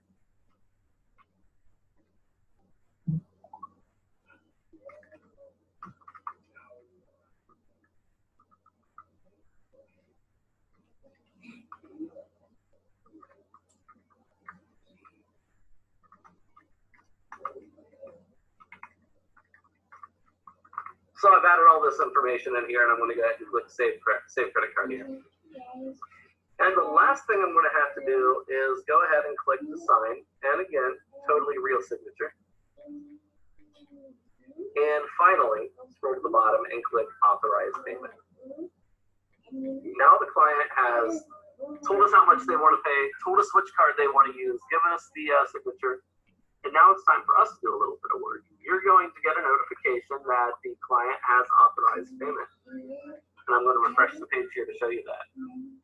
Now here's the thing. You'll see that she's authorized $750. And if I open up this payment info right here, it's going to show me two different credit cards. And they both end in 4242. The odds are pretty slim, but it can happen, especially with Amex. A client having two cards ending in the same four numbers. So how do we know which one they use to authorize? This is the last pro tip of the day. Instead of getting that information here, go ahead and go to the Files tab and click on the invoice that you've sent. Then scroll to the bottom. You'll see that this authorized payment here has a credit card by it that says view authorization details. Now when I click, it's going to automatically, right there, open the right card. It opened the card that the client used to make their authorization. So if you ever have a client with more than one card on file, go to the invoice payment schedule itself, and it will tell you which card they used for that particular authorization. That can help you out. You're also going to need to be on the invoice anyway, because now that you've taken that payment information and you went to the supplier and you paid the supplier, now you need to mark that payment as paid so you know that it's been taken care of on your end. You'll click mark as paid like you did before. This time though, you'll go ahead and send the client a receipt. Click mark as paid. Scroll down and you'll see two payments have been paid now. Since you marked this one paid manually, there's no credit card this time. Since she paid herself with a credit card this time, there is a credit card icon there. Pop back over to Amanda Lynn's inbox. Thanks for your payment. You have paid a total of $750 plus $175 with the remaining balance due of $805. And the client has the receipt. They're satisfied. Everything's good.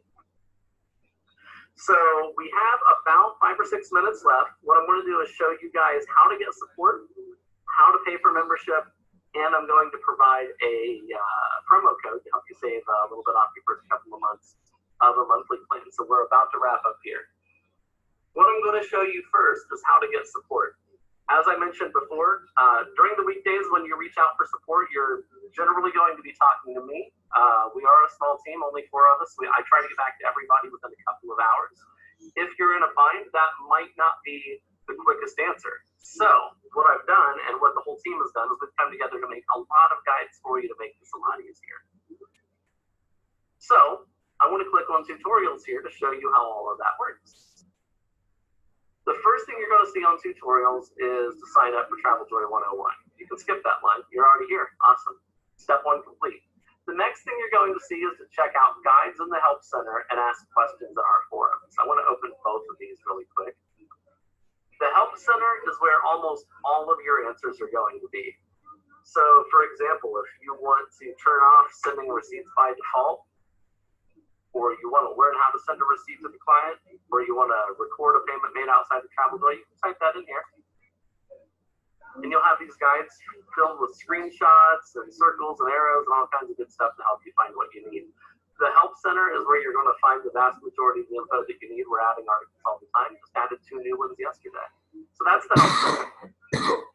Now, the community forum is something completely different. This is something brand new that we've just started. This is an area for agents to speak with each other, to share best practices, share tips and tricks. So I do recommend heading over to the community forum and taking a look around, asking questions, sharing some things that you've learned along the way. It's brand new, not a lot of activity yet, but you should see a lot more people over there here pretty soon. So that's the Help Center and the forums. The next thing down is all of these amazing videos. Tons of great stuff here. Ones that I really recommend are the 3 videos under templates forms. Watch the 3 videos in order and you will become an expert at creating custom forms from scratch and editing the forms that are already built into Travel Joy, which again we'll also be talking about tomorrow. So now you know how to ask a question on the Help Center. You know how to find answers in the videos on the tutorials page.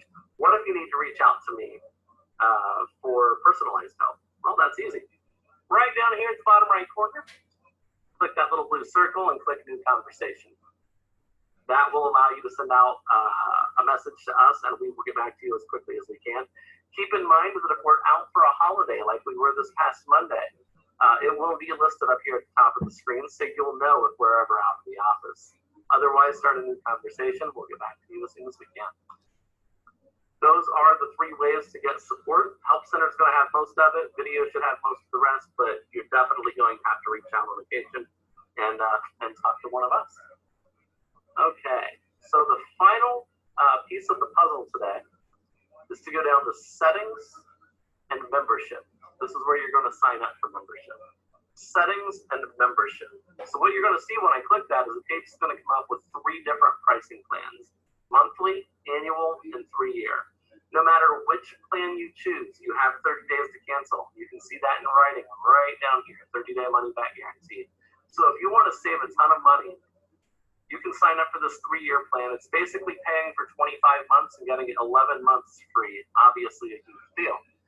That said, all the way over here on the left is the regular monthly plan where you're going to get billed once a month for $30. If you want to save 50% off of your first 2 months, you're going to type in TJ Rocks 2019, which I just posted in the chat. You're going to want to write that down or copy it to your clipboard, and here's what you do with it. Top right corner, right here, click where it says enter promo code. Type in TJ Rocks 2019 and click save, and what you're going to see is a discount applied, $15 a month for your first 2 months, $30 per month thereafter.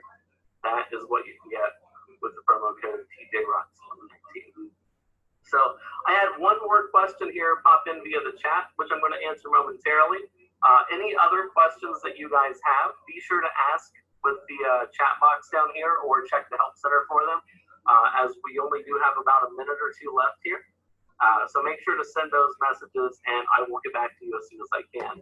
Regarding the question that we had in the chat, how does the supplier get paid with the supplier invoice? To pay the supplier, what you're going to do is go to the invoice itself, which again, that's going to be on the Files tab. We'll open that invoice and you can scroll to the very bottom of that invoice and pull up the payment information. So we've got the client's credit card number, their billing address, their security code and expiration date. You're going to go to the supplier site and just paste that information right on it to make the payment. You don't pay the supplier through TravelJoy. This is just this is more for the clients. So this is how you can collect the information and you will pay the supplier through the supplier portal. So thank you for the question. That just about wraps us up for today. Again, if you guys do have any other any thoughts, feedback, or questions for me, definitely feel free to reach out via chat. Keep in mind that if you scroll up to the top of the chat here in Crowdcast, you will see the link to TravelJoy 201, which will be taking place tomorrow at 2 o'clock Eastern Time. Or you can come to the tutorials page and watch the pre-recorded version. It is the second video down on the tutorials page if you want to get a little bit of a head start or maybe watch this weekend. I want to thank everybody for attending today. Thank you for the great questions, and I hope you all have a phenomenal rest of your week. Thanks a lot. All right. So bear with me. Can y'all hear me?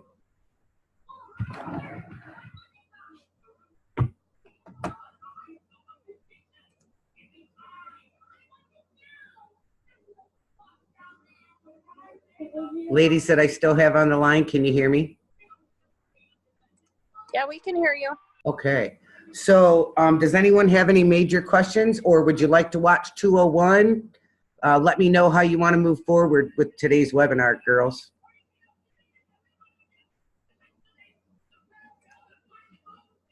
How about we take questions for 101 first? How's that?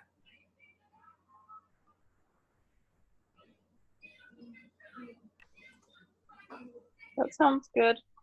Yes, questions. Yes, as in questions, or yes, watch TravelJoy 201, sorry. Questions. Okay. Whoever, go ahead and unmute and go ahead and ask the questions. I got grandbaby on left arm, computer on right arm. So go ahead and talk, ladies. Just unmute when you're done talking, just remute or whatever. You're fully able to do that yourselves.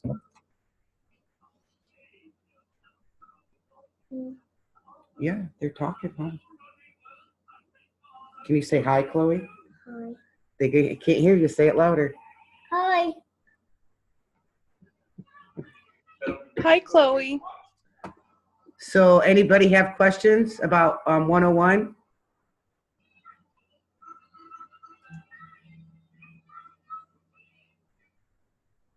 No questions? No, but that was a lot of information. Oh my gosh, but I'm telling you, and again, go ahead and setting it up is a little time consuming, but it is going to save me so much time. I am just stoked. I am just stoked. So, and the one thing I do want to be very clear about, he showed you very briefly, it had direct or supplier. We will always be the supplier. We are not set up like Archer is in their main office to do supplier payments. We will never be able to do that. We don't have the credentials to do that as home-based independent agents. So you will always use everything that says supplier. And just like he showed in the very last 2 seconds of the video, all the information's there. You open that up, copy and paste it, or call Carnival or call whoever and give them the credit card information to book their trip. Okay, do you guys want to watch 201? So out of, who do I got left here? Say, hang on, I got Kimberly, Jennifer, Lakita, and Eileen. Do any of you guys do groups? I haven't yet. I'm starting with a 15 group for Disney. I just received the information not too long ago. Got you. So you know you're doing everything by hand, Lakita, and that's what I love about Travel Joy. I do mainly groups. So this to me is a godsend. So if you guys want to, I'll go ahead and show the Travel Joy 201. It goes into a little bit more information about creating the templates and doing the groups. Is that what you'd like to do right now? Yes. Okay, here we go.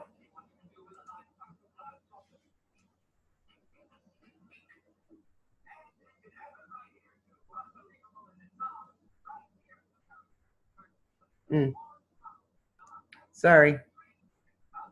There we go. So what you're looking at right now is the Travel Joy dashboard. So over the next Oh, it went back to 101. Hang on, girls. Going over the dash. I'm having technical difficulties here.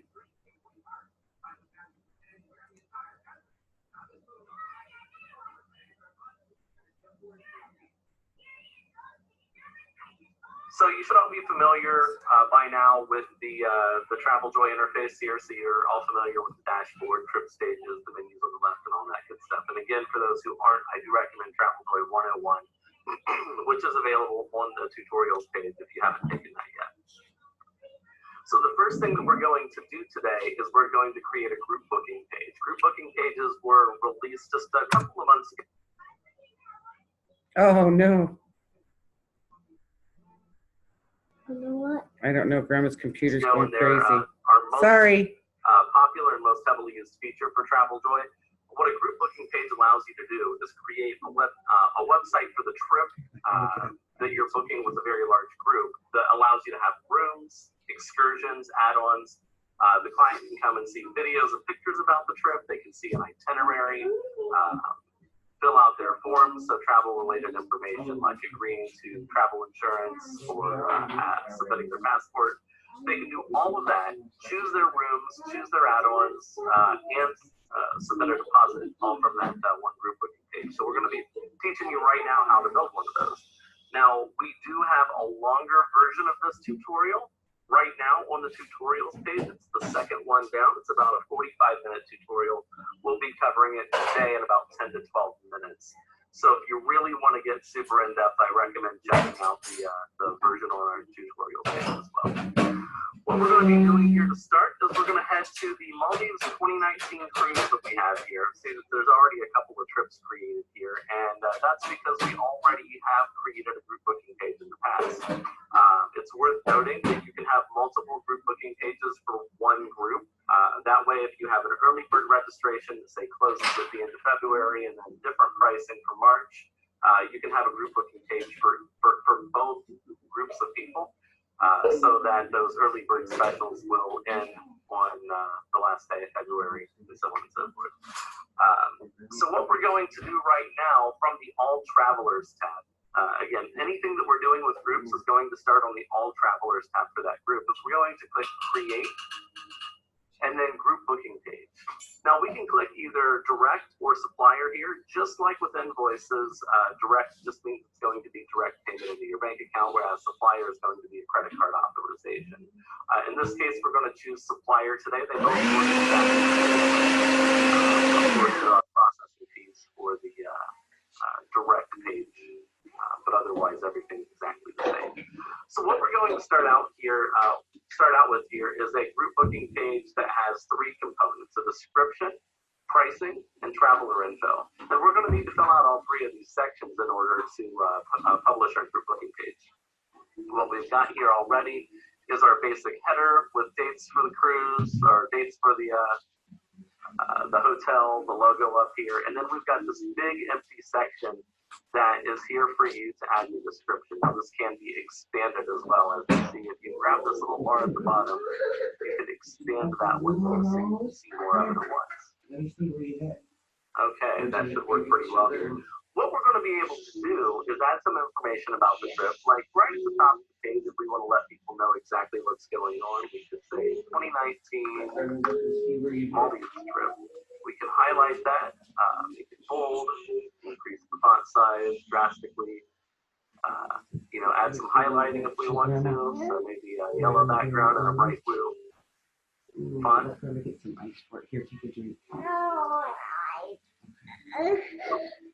Got me a little too quickly for my computer there. Okay, so we have the title here. And what we're going to have next is maybe an itinerary. We're going to have a cancellation policy, anything else that we need to add here that we can just fill out. So we have sort of dummy information here. You can use this as a guide as you're creating your page, but there are a couple of features that I want to show you very quickly here. And that is the ability to insert a picture or a video. Now, for a picture, I'm just going to copy this picture from Pixabay to my clipboard here and just paste it right in. Oh yeah, you can't hot link from Pixabay, so we're going to have to get that picture from somewhere else, which is completely okay. But you can generally copy and paste your own pictures. You can also click the little picture button here to insert pictures. The same thing goes for videos. So I've got this awesome YouTube video here highlighting the property that we're talking about. And I'm just going to click the video button, paste in the YouTube link. Sound is coming through. Let me respond to the folks in chat.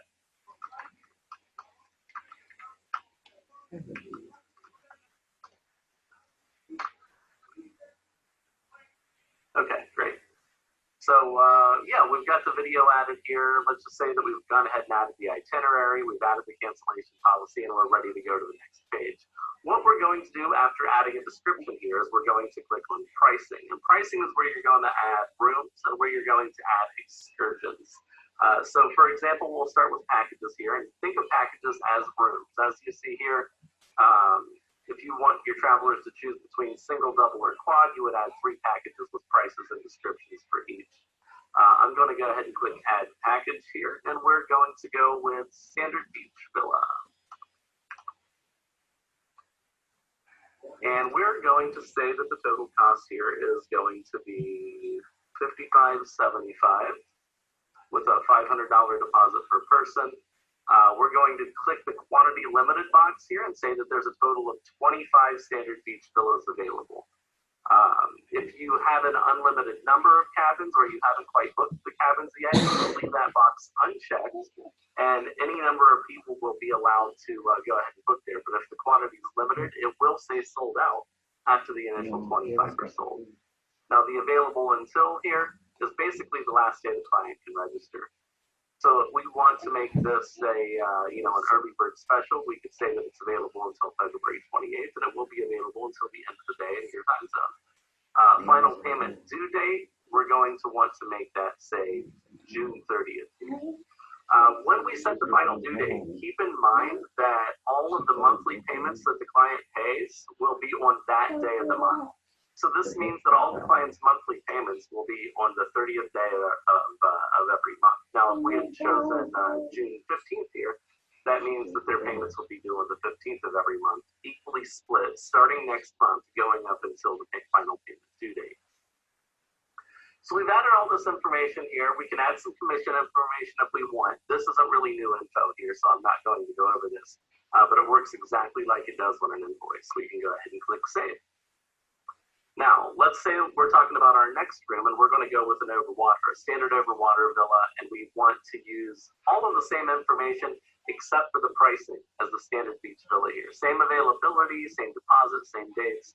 Instead of clicking Add Package again and filling that all back out, we're just going to come over here and click the Duplicate button.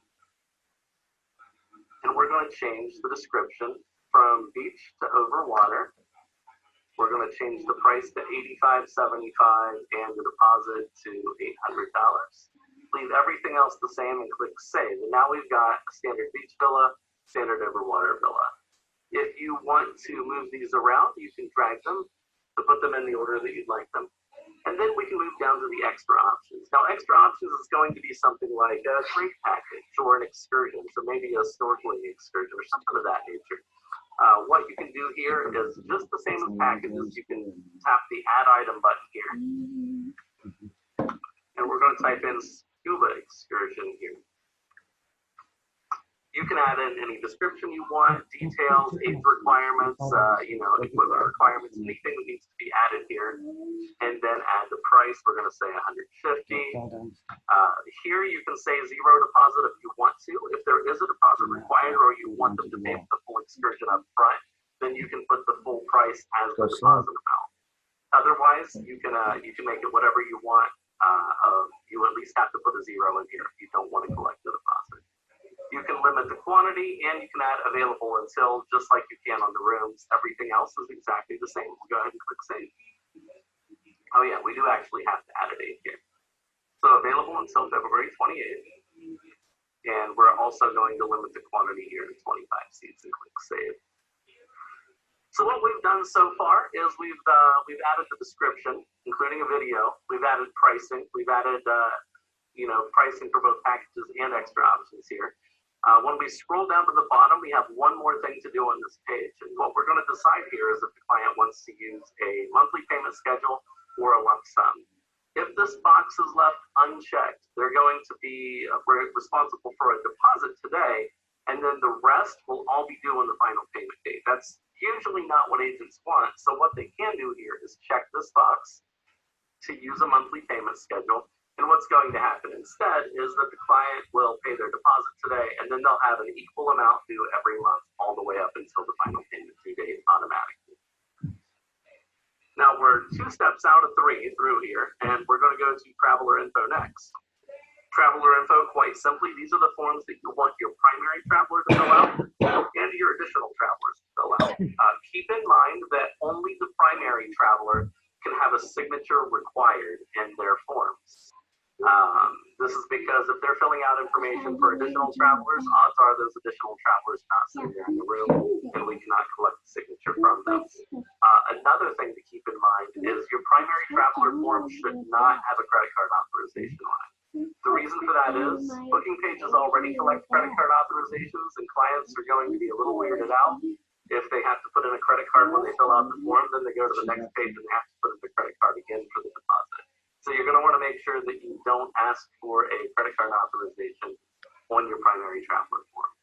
So all that said, what I've done here is I've already created a couple of forms for a different trip. The primary traveler questionnaire and the additional traveler questionnaire for this other group that I'm doing. I'm just going to recycle those here. They ask the client all of the right questions. Now, you're probably going to need to create a form from scratch for this. The good news is we're about to show you how to do that here in about 3 or 4 minutes to create the forms that you're going to use here. Now that we've got description, pricing, traveler info all together, we can go ahead and publish this page.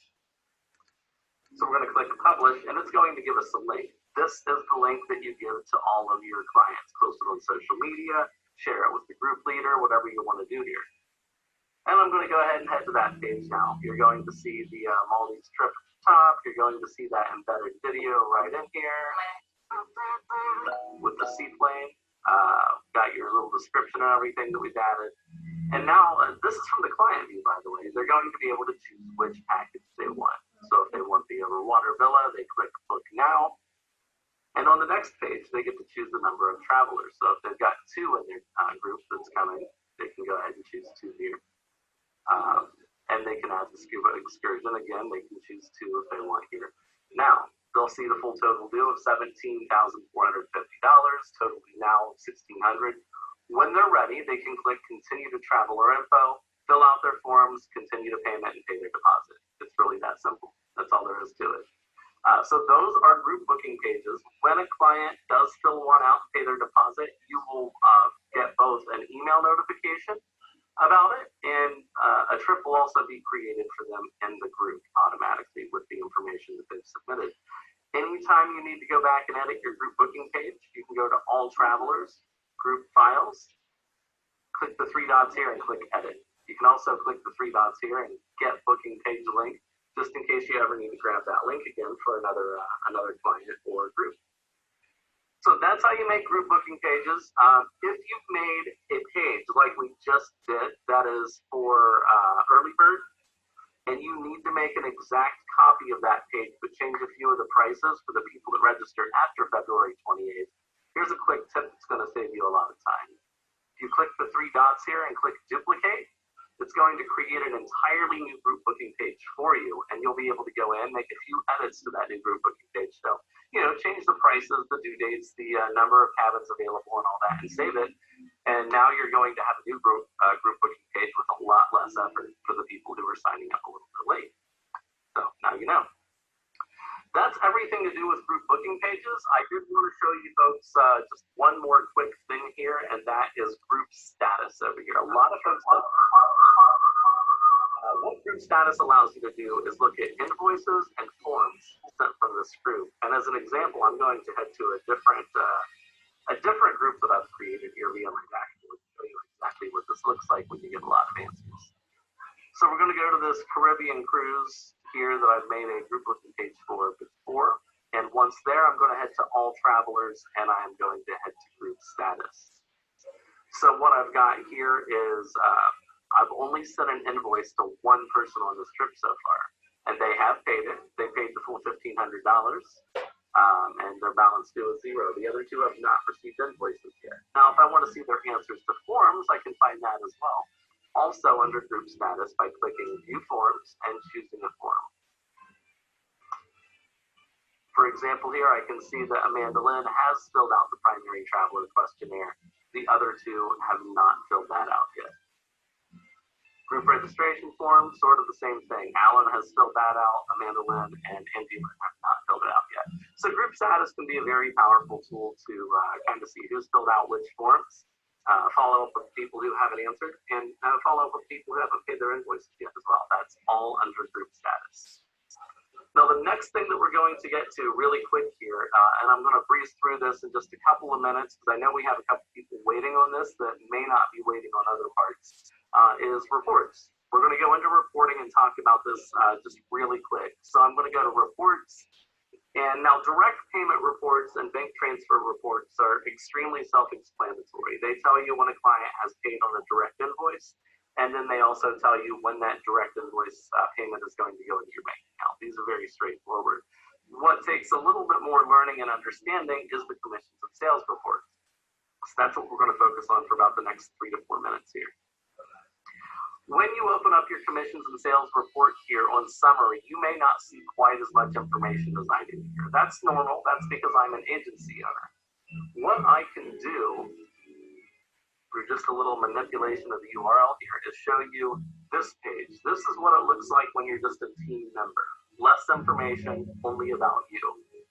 But team owners are going to see that more robust page that has information on agent commission, agency commission, kind of broken out so they can see a little bit more info. From this box here, they'll be able to choose their different agents or see their agency-wide reporting right here. Now, this is just the summary tab. We're going to see sales and commissions here, but we're not going to see a lot of detail. The real detail comes in the other two report tabs over here, which is details and payments. Just really quickly, think about details at the top section of an invoice where you're adding items, and think of payments as the bottom section of an invoice where you're adding scheduled payment due dates. That's basically what these two reports are. When you run a report on details, you're running a report on line items.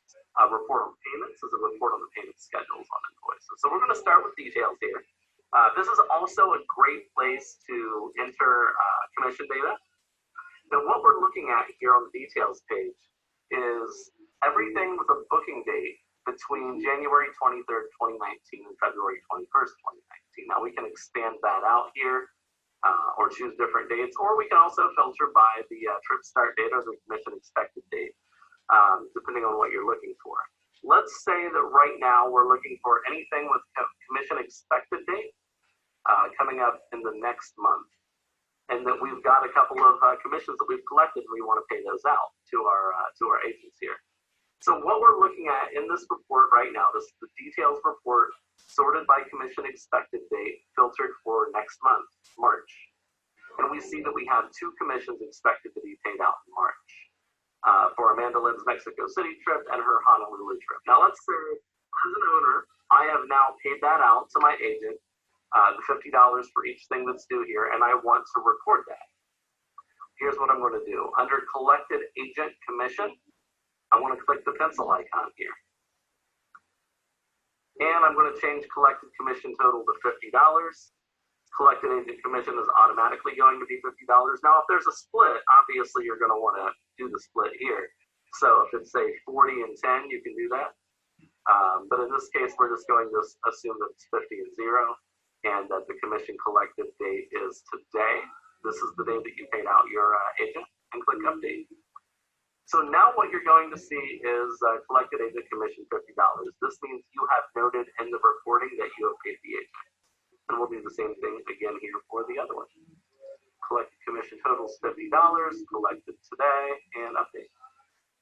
And that's it. So when you pay out commissions to your agents, you're going to be able to come into the reporting right here and go ahead and change the collected agent commission and collected agency commission if it's a split. To make sure that you have this recorded and that it will show up in your agent's reporting as well so they can see their payouts. All right. So that's information about the details report here. Payments is very similar. This is just a good pro tip. If you ever have marked the payment as paid and then you need to mark it as unpaid later, so just if it happened by accident, here's how you do that. On the payments tab, we're going to look for paid payments from the last, let's say the next 2 weeks here. And I've already marked the San Juan trip as paid, but let's say that the check bounced or whatever it may be. We can go ahead and click the pencil beside the word paid here. Change it to unpaid, remove the paid date, and then click update down here at the bottom. That changes to unpaid. So now you can resend that invoice and the client can reauthorize on a new card if they want to. So that's just a little handy trick to save you a little bit of time marking something as unpaid as well. Okay, so if you have any questions about group stuff or reporting stuff, click the Ask a Question button at the bottom. Be sure to ask any questions that pop up. We're going to be moving on to templates now. Templates are the basic building block of Travel Joy. This is where you're going to recreate anything that you'll be reusing several times over and over again. And the easiest example to explain here is an email template. So I'm just going to click on email templates here, and you'll see that we have a bunch. Several of them are default. Several of them I've made myself. What an email template is, and again, I will open up a trip in another tab here to show you, is a reusable email block. So it's an email that you may send, to every client that goes to Disneyland, or every client that's been on a honeymoon, or maybe just every client in general. The way that you use an email template, one of the ways that you can use it, is right here on the Messages tab where it says type your message here. If you click there, there's an email templates drop down right at the bottom. You click that, and you'll see all of the email templates that you can add right here.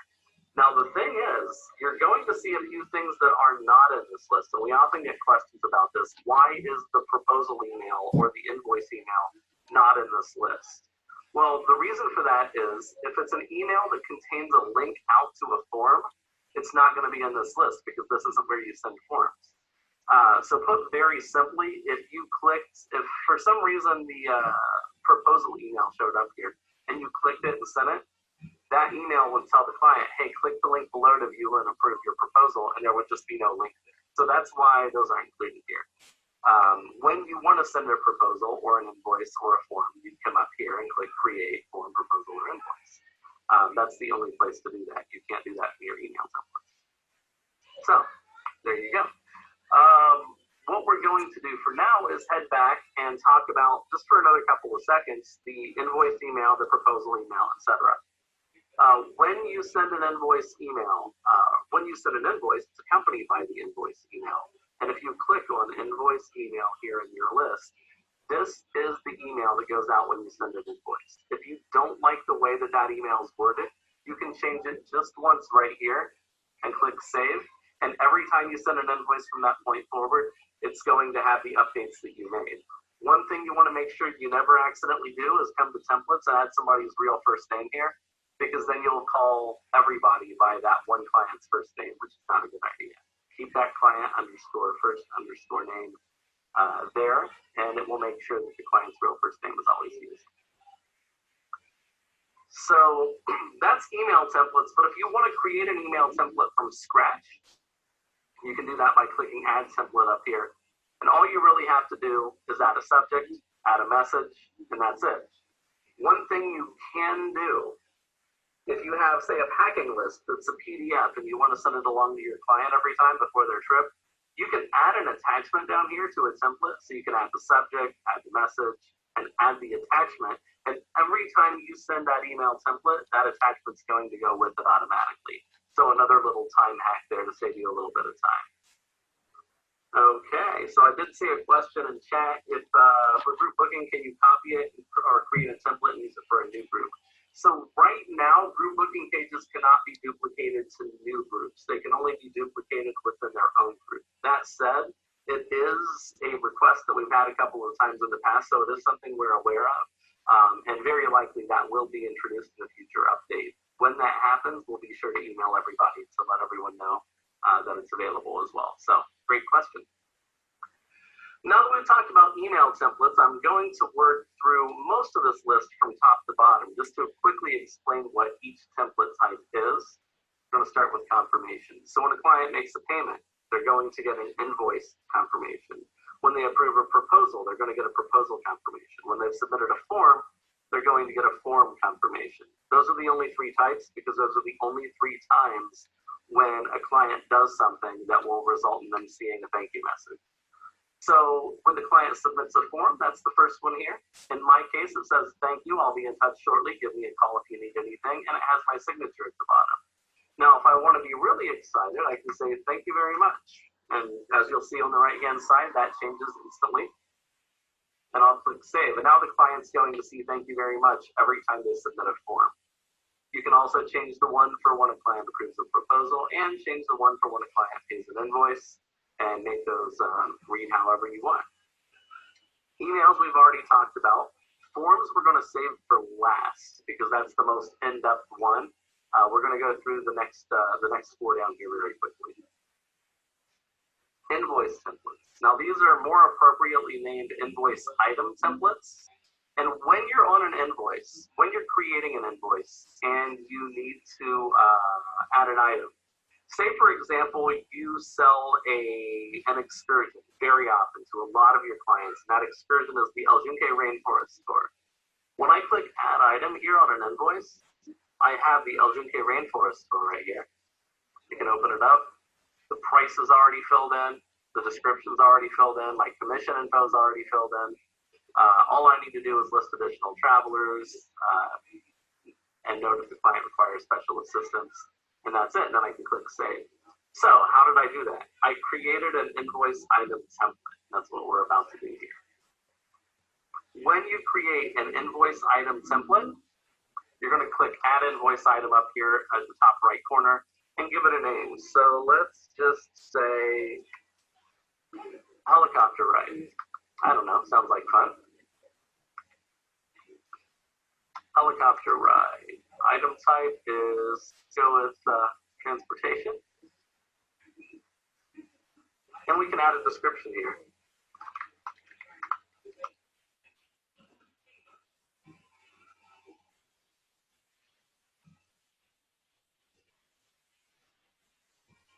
All right, we can add a cost in, $150.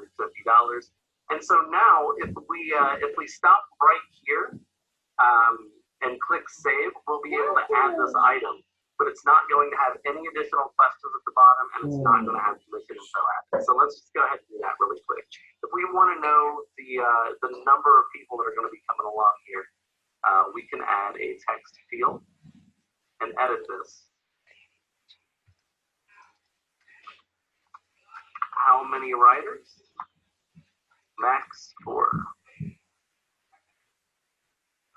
So now we'll have this available, and we can go ahead and come over to the commission info, add any commission info we need here, and click save. So now what we've done is created an invoice item template, and if we're ever selling a tour where we're selling the helicopter ride, we can just click add item, helicopter ride, and it'll be right there on the invoice. We've saved ourselves a ton of time if we sell the same thing over and over again. So I am going to delete that for now because I don't actually need the helicopter ride, even though it sounds like fun. And I'm going to come down to signatures. We did have a quick question in the chat as well. At what point do you use a proposal instead of a booking page? Those are just completely separate parts of the product. So if you used a booking page for your group and the clients are coming to the page and they're booking for themselves, then you don't need a proposal at all. Proposals generally aren't for groups. Proposals are more for individual travel. So if you have a client that came to you via your website, they fill out an inquiry form, and they kind of tell you where they want to go and what they want to do. You would then create a proposal for them, maybe containing the flights, the hotel, any transfers that need to be made, and they're going to either approve that or ask more questions to get closer to the right proposal. But if you do one, you're generally not going to be doing the other.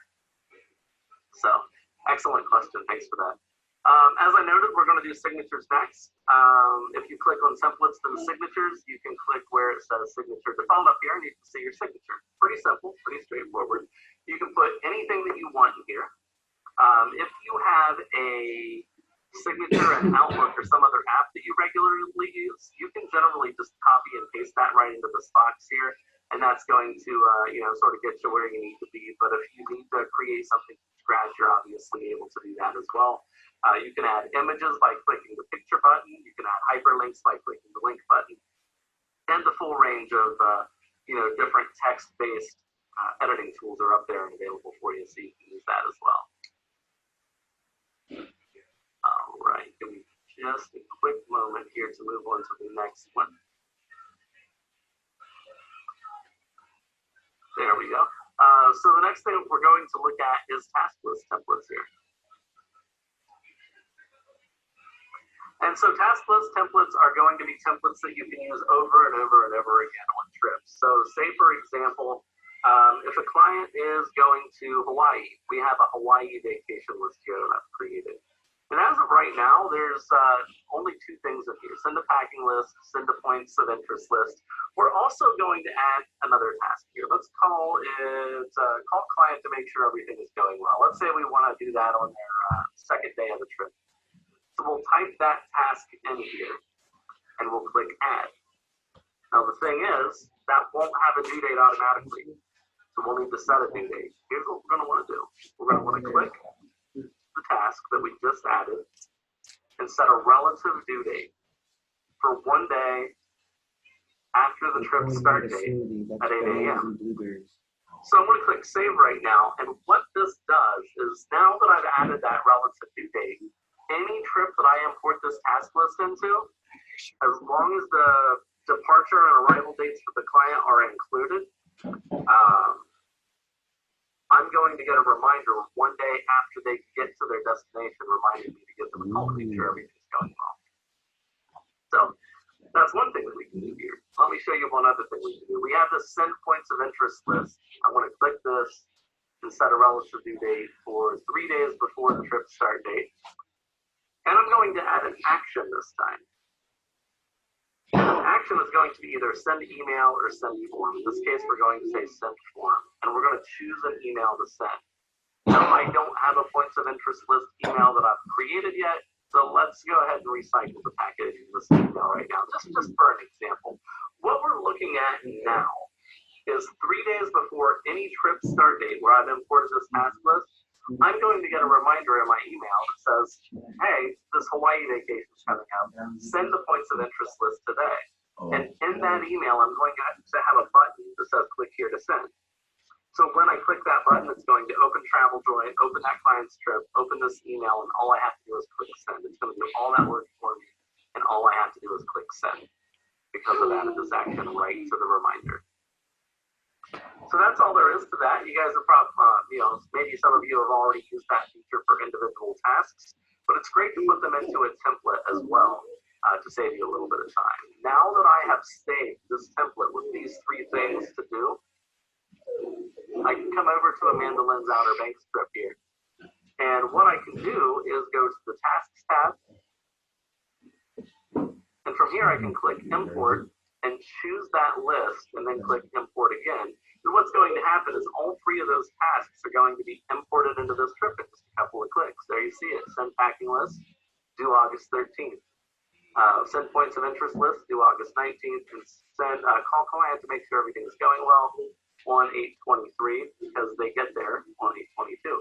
So you see all those due dates adjusted quickly and easily there. So it's a good idea to have a number of task list templates. Like we have some folks who have a Disney template for dining and fast pass 60, 120 days before the trip and all that good stuff. I have something called the hype messages task list, which reminds me to send out an email to the client 30 days before their trip and 2 weeks before, 1 week before, just to keep them really pumped up about their trip. So feel free to use these task list templates to your heart's content. Okay, that's task list. We've got 2 more, terms and conditions, and then we'll go back up to forms. Terms and conditions, much like email templates, is very simple and straightforward. If you have specific terms and conditions, you'll want to add those here. Now, the ones that we have by default in TravelJoy are direct invoice terms and conditions and supplier invoice / credit card off terms and conditions. And each of these 2 sets of terms are very simple, very short, and as you can imagine, the direct terms appear when you send a direct invoice, and the supplier terms appear when you send a supplier invoice or a credit card authorization. And these are the terms that by default the client will have to agree to, saying, I agree to allow the agent to charge the card provided herein, et cetera, et cetera. If you have more in-depth terms and conditions, you'll want to add those probably to the invoice supplier and invoice direct terms. But in some cases, you may need to add something a little bit different. So I've got the emergency contact terms here. And in the emergency contacts terms template, I added a little clause that says your emergency contact info must be accurate and up to date. By signing, you agree with this. Now, emergency contact may not require a signature. It may not be quite that, that level of importance. But for an example here, let's roll with it. We have terms and conditions now that say that your client emergency contact info must be accurate. We're going to click save. So all this leads us up to the form template that we're about to build. And the reason that I showed you this new terms and conditions thing here is that when you build a form template, it needs to have a few things. It needs to have questions, of course, but it also needs to have an email template to go with it. And it may need a terms and conditions template if you're requiring a signature. Let me show you what I mean. So I'm going to go to templates and forms. And I'm going to click add form. And what I'm going to be looking at here is I have template name, new template 2. Let's just call this emergency contact agreement. And the email template we're going to use, as I discussed earlier, we have a whole bunch of different templates here. For most forms that you send, you're just going to use the form email template, which tells the client, hey, click the button below, fill this out, send it back. But what I have done is I have created an emergency contact email template. So now every time I send this new form that I'm making, it's going to be accompanied by the emergency contact email template that I've created. Now I'm going to skip down to where it says require client signature. Now, if the client is signing, it means they have to be agreeing to something, right? Or else the signature doesn't really mean anything. When I check that box, it asks which terms and conditions the client is going to be agreeing with. And in this case, they're going to be agreeing with the emergency contact terms. So this is what I've done. This is kind of the synergy of custom forms here. In this custom form, I'm using an email template that I've created, and I'm using a terms and conditions template I've created to round out what this form does. So, last two things up at the top here, email button text and button text. All these mean is when the client is viewing the email, this is the button, the link that they're going to click. You can change this to say something else, like submit emergency contact info. And then the button text here is what's at the bottom of the form. It's basically what's going to say on the submit button that the client clicks. Okay. So we've got all this. We've got the top section. Now we get into the real guts of what it means to build a form template. We're going to scroll down to this big empty box here. And what I'm going to do first is drag over a header. And then I'm going to drag over a paragraph. Now, the reason I drag these two in first is because these are the two things that don't ask a client for any information. Both header and paragraph provide information to the client. So this is just purely informational. So we're going to rename this header here by coming over to the edit button. The edit button is the pencil. It doesn't show up unless you're hovering over it. Click the pencil and change the label of the header. So label is the term you're going to be looking for as you're editing a lot of these form pieces. We're going to change the header to say emergency contact info and click close. And then under the paragraph, we're going to click edit. And we're going to change the content here to say submit emergency contact information and agree to the terms below. So now we have this header and this paragraph, and we're going to move on to some of the other fields where we can ask questions momentarily. I did receive a question in the chat. I need to know, how do you add travel insurance forms to the invoice and booking page? You can't right now. So there's no way to add forms to an invoice or booking page. The travel insurance form would be sent prior to the invoice being sent. Now, one thing that you can do is add a question to your add a question to your primary traveler questionnaire form that you add to your booking page, and ask the client in that form if they want travel insurance or not. Now, the thing is, if you ask there, if they say yes, it's not going to add it to the invoice automatically. You're going to have to go back in and add that travel insurance later. We are looking at a way, hopefully in the very near future, to add a travel insurance question right there on the group booking page as the client's going through and filling that info. The issue is with dynamic pricing, we don't really have a way to know exactly how much the insurance is going to be, depending on the size of the group and the date that it's booked and all that stuff. So it's something that we're still working on. And once we have something there to help with that, we'll definitely be releasing that information to everybody right away. It is a very popular request. So thanks for that question. So looking at the different fields we can add here, I'm going to focus on the top half first. And then second, we're going to focus on all the things that start with the word client down here. So at the top, I'm going to drag in a checkbox group. Now you realize I can drag and drop this wherever I want to. So I'm going to drag it right under here. And then I'm going to just click radio group, select group. And you'll see that when I add those, it adds them to the bottom of the list. So now we have checkboxes, radio boxes, and a drop down. All three of these are different ways of accomplishing almost the same thing here. The checkbox group is going to be a question that you ask that can have more than one answer. So what we're going to do here is click the edit button here, and we're going to change the label. Who is your emergency contact? And these questions might be a little bit silly because I'm trying to fit them into the context of the form we're creating, but that's okay. I've changed the label, and you can see that up here now. And under help text, you can add, and as soon as I start typing, you'll notice a little question mark right up here where my mouse is.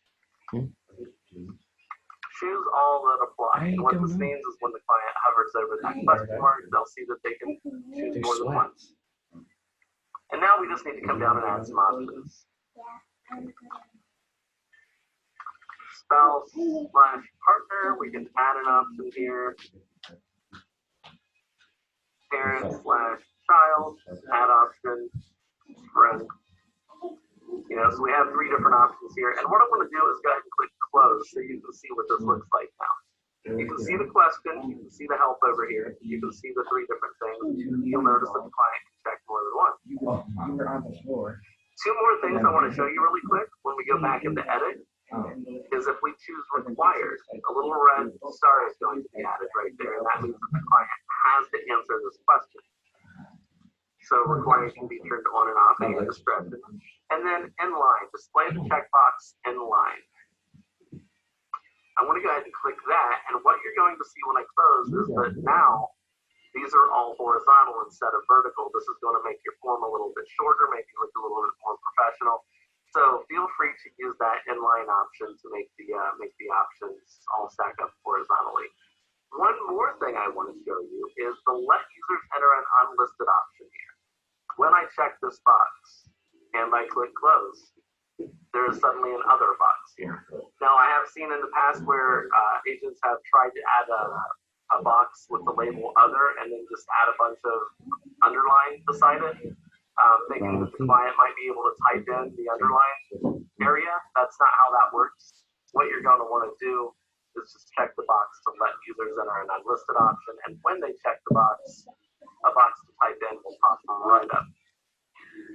Now, radio group down here works exactly the same way, except if you've ever filled out a form online, you'll know the key difference is this more square box here allows you to choose more than one, whereas the radio group only allows you to choose one. However, it all works the same way. You would change the label, add the help text, and then add your options. If you need to remove an option because you've added too many, you can click the little red X over here to remove that option. And when you close, you'll see that it's gone. So that's checkboxes and radio groups. The last one down here is select. Select is the same thing as a radio group, it just looks a little different. It's got a drop down. Instead of all the options showing, they'll have to click on the drop down and choose one. Much like radio group, you're going to come into edit, change the label, add the help text, and then you can go ahead and add your different options as well, just like we did up at the very top here, but they'll only be able to choose one from the drop down.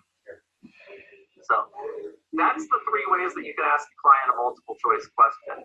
We're now going to show you 2 ways to ask the client an open-ended question. I want to click text field and text area. As you can see, the only difference between these 2 things is the text field is 1 line, so it's for short answers, and a text area is a larger box that you're going to ask the client a longer question. So I'm going to click the edit here on text field and say, what is the name of your emergency contact? And close it. And then under text area, I'm going to change the label here to tell me about any allergies or health issues we should be aware of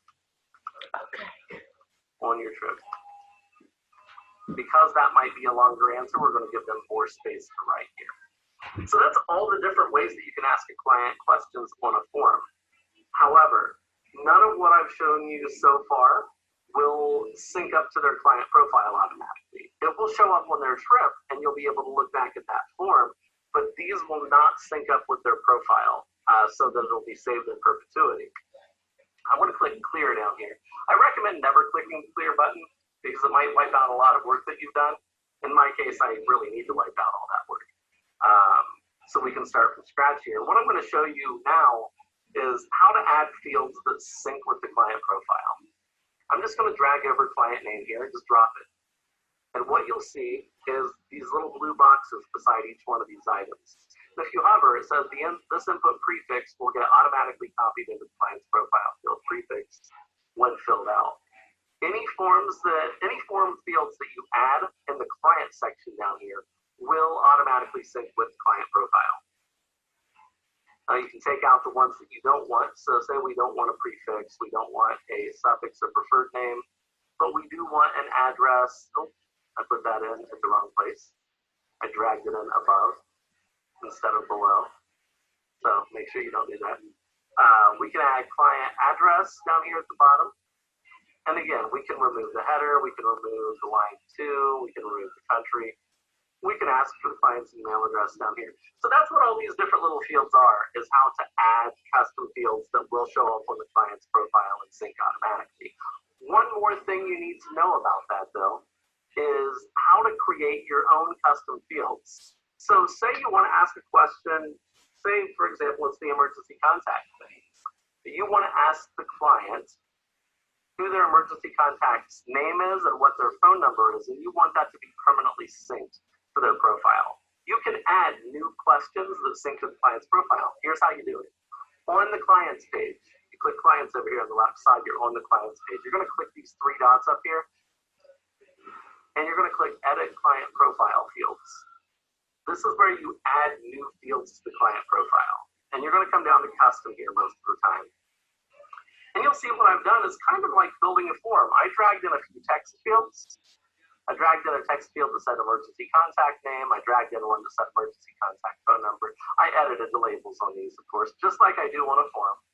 And so I've added all of these fields now to the custom area of a client profile and click save. This means I can now add these questions to a form and they'll sync up with the client profile. So I'm going to come back over here, and what I'm going to do is clear down at the very bottom. It says client additional info here. Just a pro tip, if you are building a form right now and you're following along, you probably don't see client additional info yet on your screen like you do on mine. That's because this box doesn't pop up until we've added things into the custom box that I showed you a minute ago. Once you've added things into custom, this box will show up and you can drag it right in. We're going to drag it into the bottom, and what you'll see is everything that we have added to the custom field. So the header, the name, phone number, and known traveler number are all added to this form now. And when the client submits this form, it will sync up with the client profile.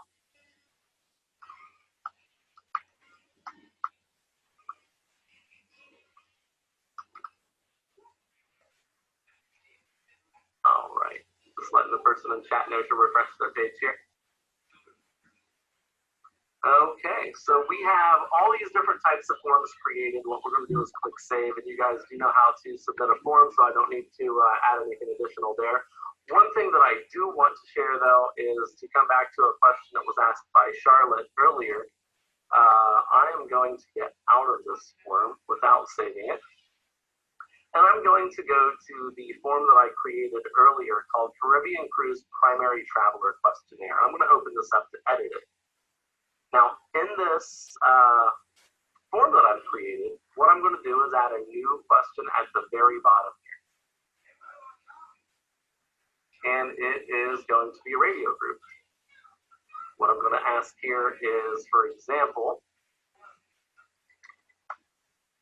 do you want to protect your trip with travel insurance? If you check yes, we'll reach out with a quote. And you can make the options here, yes, no, and then we can delete the third option, make this required, show it in line, and click close. Now that may not be all the information that you want here. What you may want to do is add a paragraph right above it. And that paragraph could say something to the effect of, protecting your trip with travel insurance is important, and you can lose a ton of bucks if you have to cancel. So we recommend it. You probably don't want to use that exact phrasing, but you get the idea. So now the client's going to see this paragraph, and I'm going to go ahead and save this form here just to show you exactly what the client's going to see.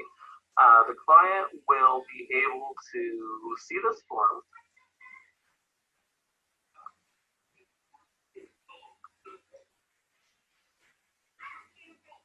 All right, slow it copying here.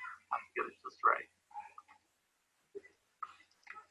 And when the client's filling out this form as they're working on a group booking page, they're going to see this at the bottom. Protecting your trip with travel insurance is important. Do you want to protect your trip? If you check yes, we'll reach out to quote. The client can say yes with the form. And now you'll have information that was submitted along with the group booking page when they signed up for the trip, letting you know if they are interested in adding travel insurance. We do hope to have a better way to do that here pretty soon, but that's the best option to go ahead and add it in right now. So with that said, we've got about 3 minutes left here. If anybody has any questions, please feel free to go ahead and submit any last minute questions now. As soon as we wrap up, we'll go back to the standard of, going back to chat to ask questions in TravelJoy chat. The form that I've created here is just an example. It's not something that is available to be added to agents' forms. This is just an example I've created on my own account. But really all that I've done here is dragged in, as I'm working on a form, I've dragged in, we'll go ahead and clear here really quick. I dragged in name, address, let me take a look again. I've dragged in passport info and client additional info. Those are all the fields that I dragged in. So if you do the same thing on your account, you'll be creating the same form that I did. So name, address, passport info, and then additional info, which is just the emergency contact stuff. So you should be able to create that on your end as well. Okay. So we are wrapped up for today, and I appreciate all the questions that everybody has had today. For anybody who has additional questions, I would recommend going ahead and clicking the chat box down at the bottom right corner of TravelJoy, so you can reach out to me, and I will get back to you as soon as I can. Otherwise, we will be doing another TravelJoy 201 in 2 weeks, and you're always invited to come back and experience the next one as well. So yeah, thanks again for being here, and I hope everybody has a wonderful rest of your day. Okay, are your minds boggled?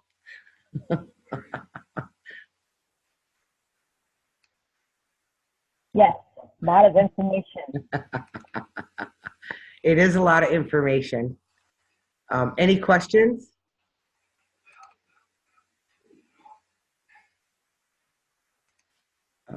Chat. That's got so much. Yeah, Eileen, I'm just telling you, the thing of it is, I already do all this manually from 100 million different places on my computer. I just want to show you girls something.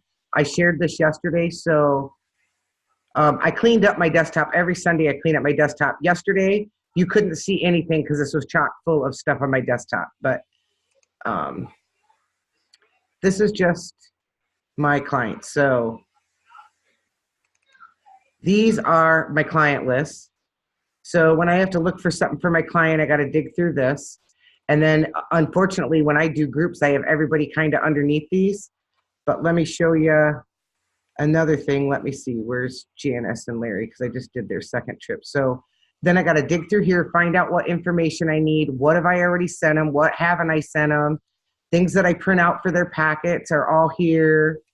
And these are things that, you can already have in your thing, and every single person who's going on this trip, this happens to be one of 3 couples that went on the same trip. So, I'm having to click and paste and click and paste and click and paste. And then,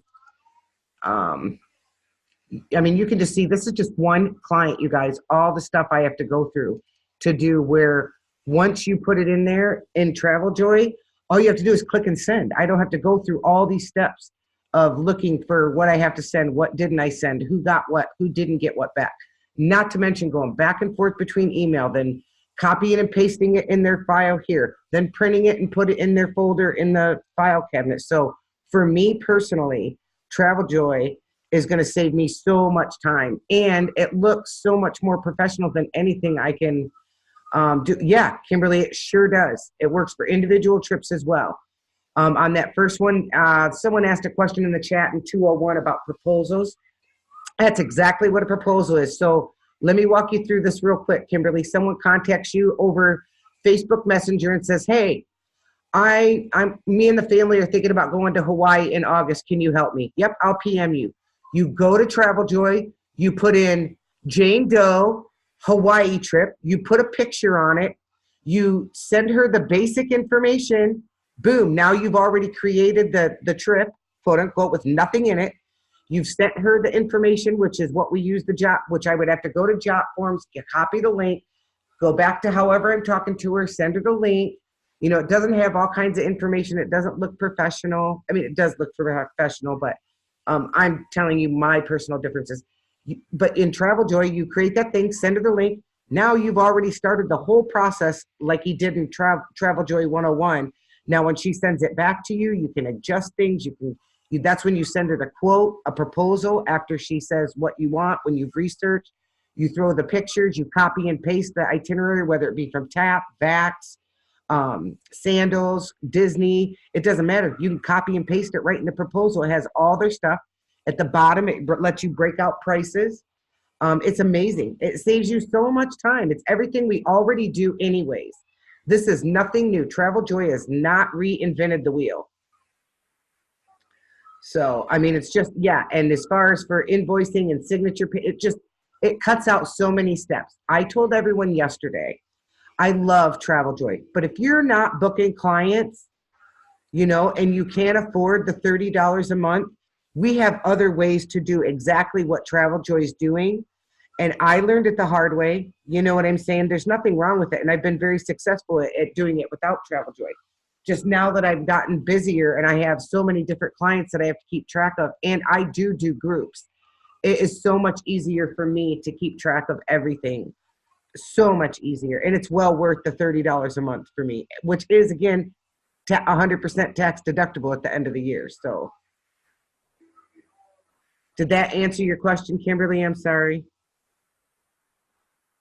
I know I get off on a tangent. No, yes, it did. I had another question and I was listening to you and now I totally forgot what it was. Oh my goodness. That's all right. But yeah, I mean, for individual clients, it doesn't matter. Everything that we physically are doing right now as travel agents, Travel Joy is put all in one simple location. That is the only reason I switched over to it, to be honest. And I just switched over. I haven't even been able to start to use it yet just because I just physically switched over.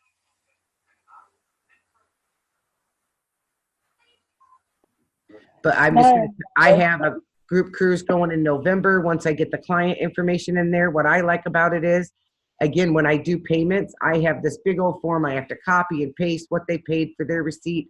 I send it back to them. I got to keep track of it. This does all, I am elated over the top. It keeps track of all that for me. So when I click the button and show that they paid their deposits or whatever, it's all in one little place. I can send them the invoice or a receipt. You know, I'm not having to do 10 steps versus 3 steps. You know, that's what I like about it.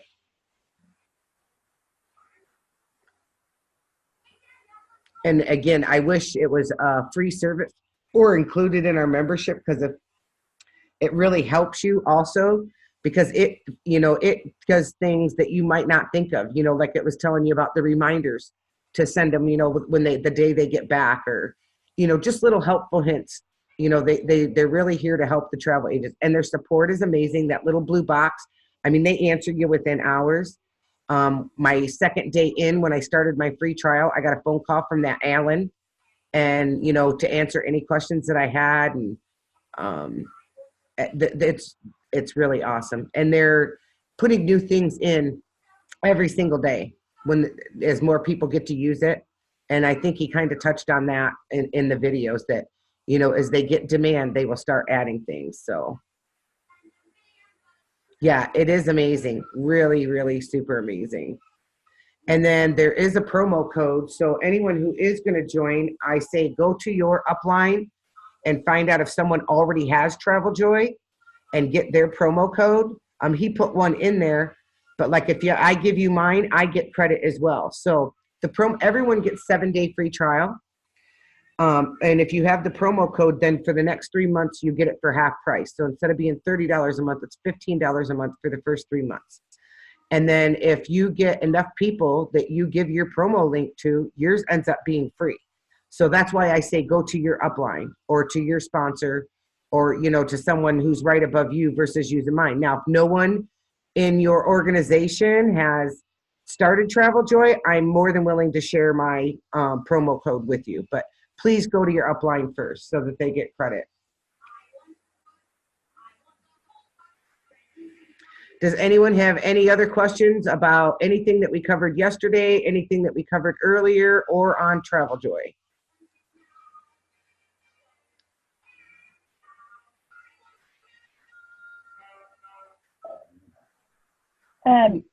Does the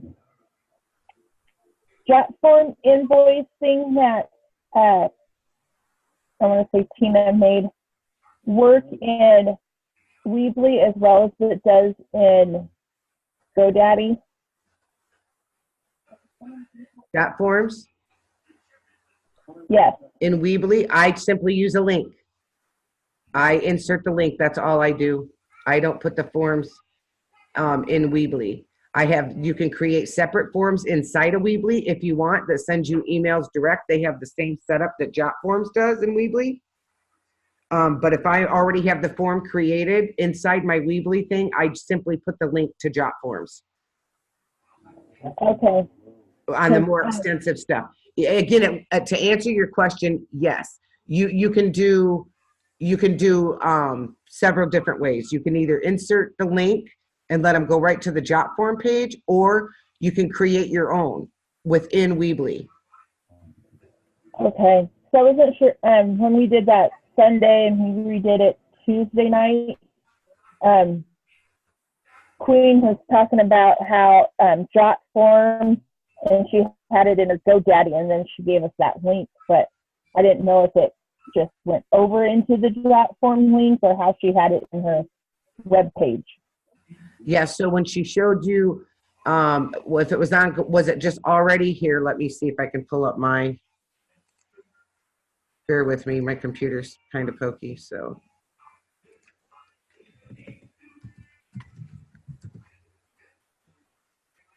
And again, there's Weebly, Wix, GoDaddy. There are so many different free platforms out there.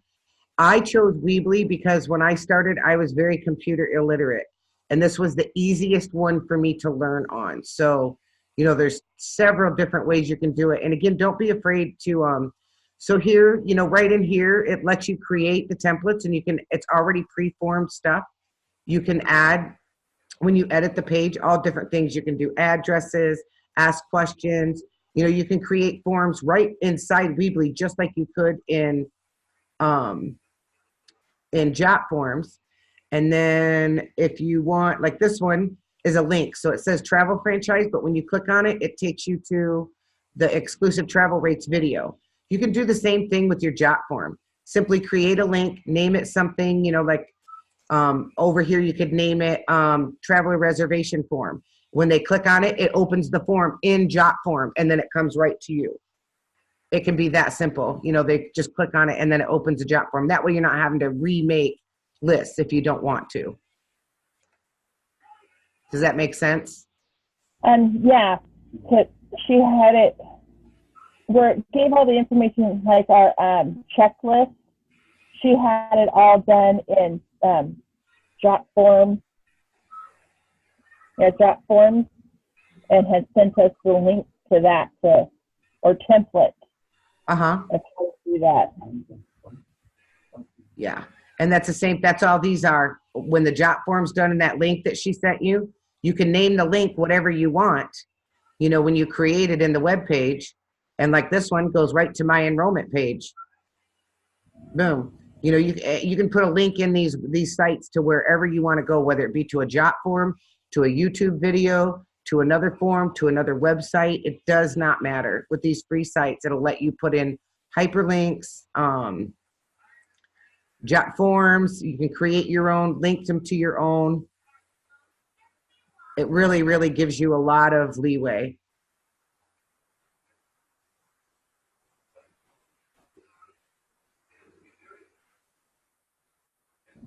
Okay, cool. Okay.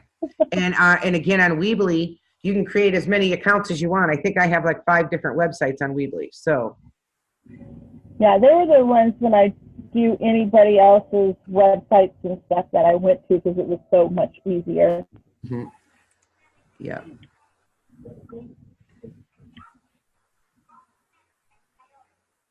And did who couldn't remember their question? Did whoever that was remember their question? Yeah, that was me. Okay. That was Oh, are you still there, ladies? Hello? I'm still here. Okay, sorry. I was getting all click happy and it went all quiet.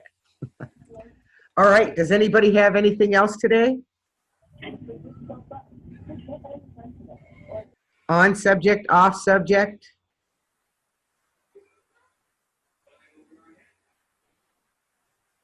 Y'all got brain freeze from watching them 2 videos.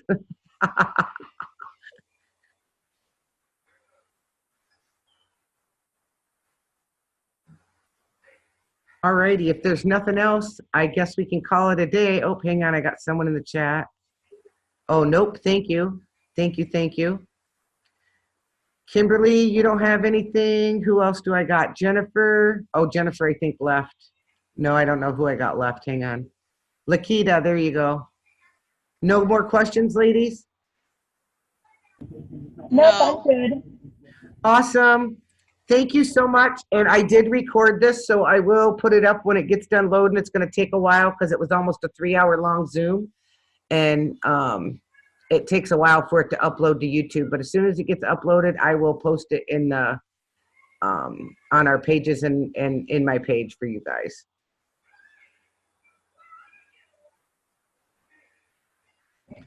Alrighty.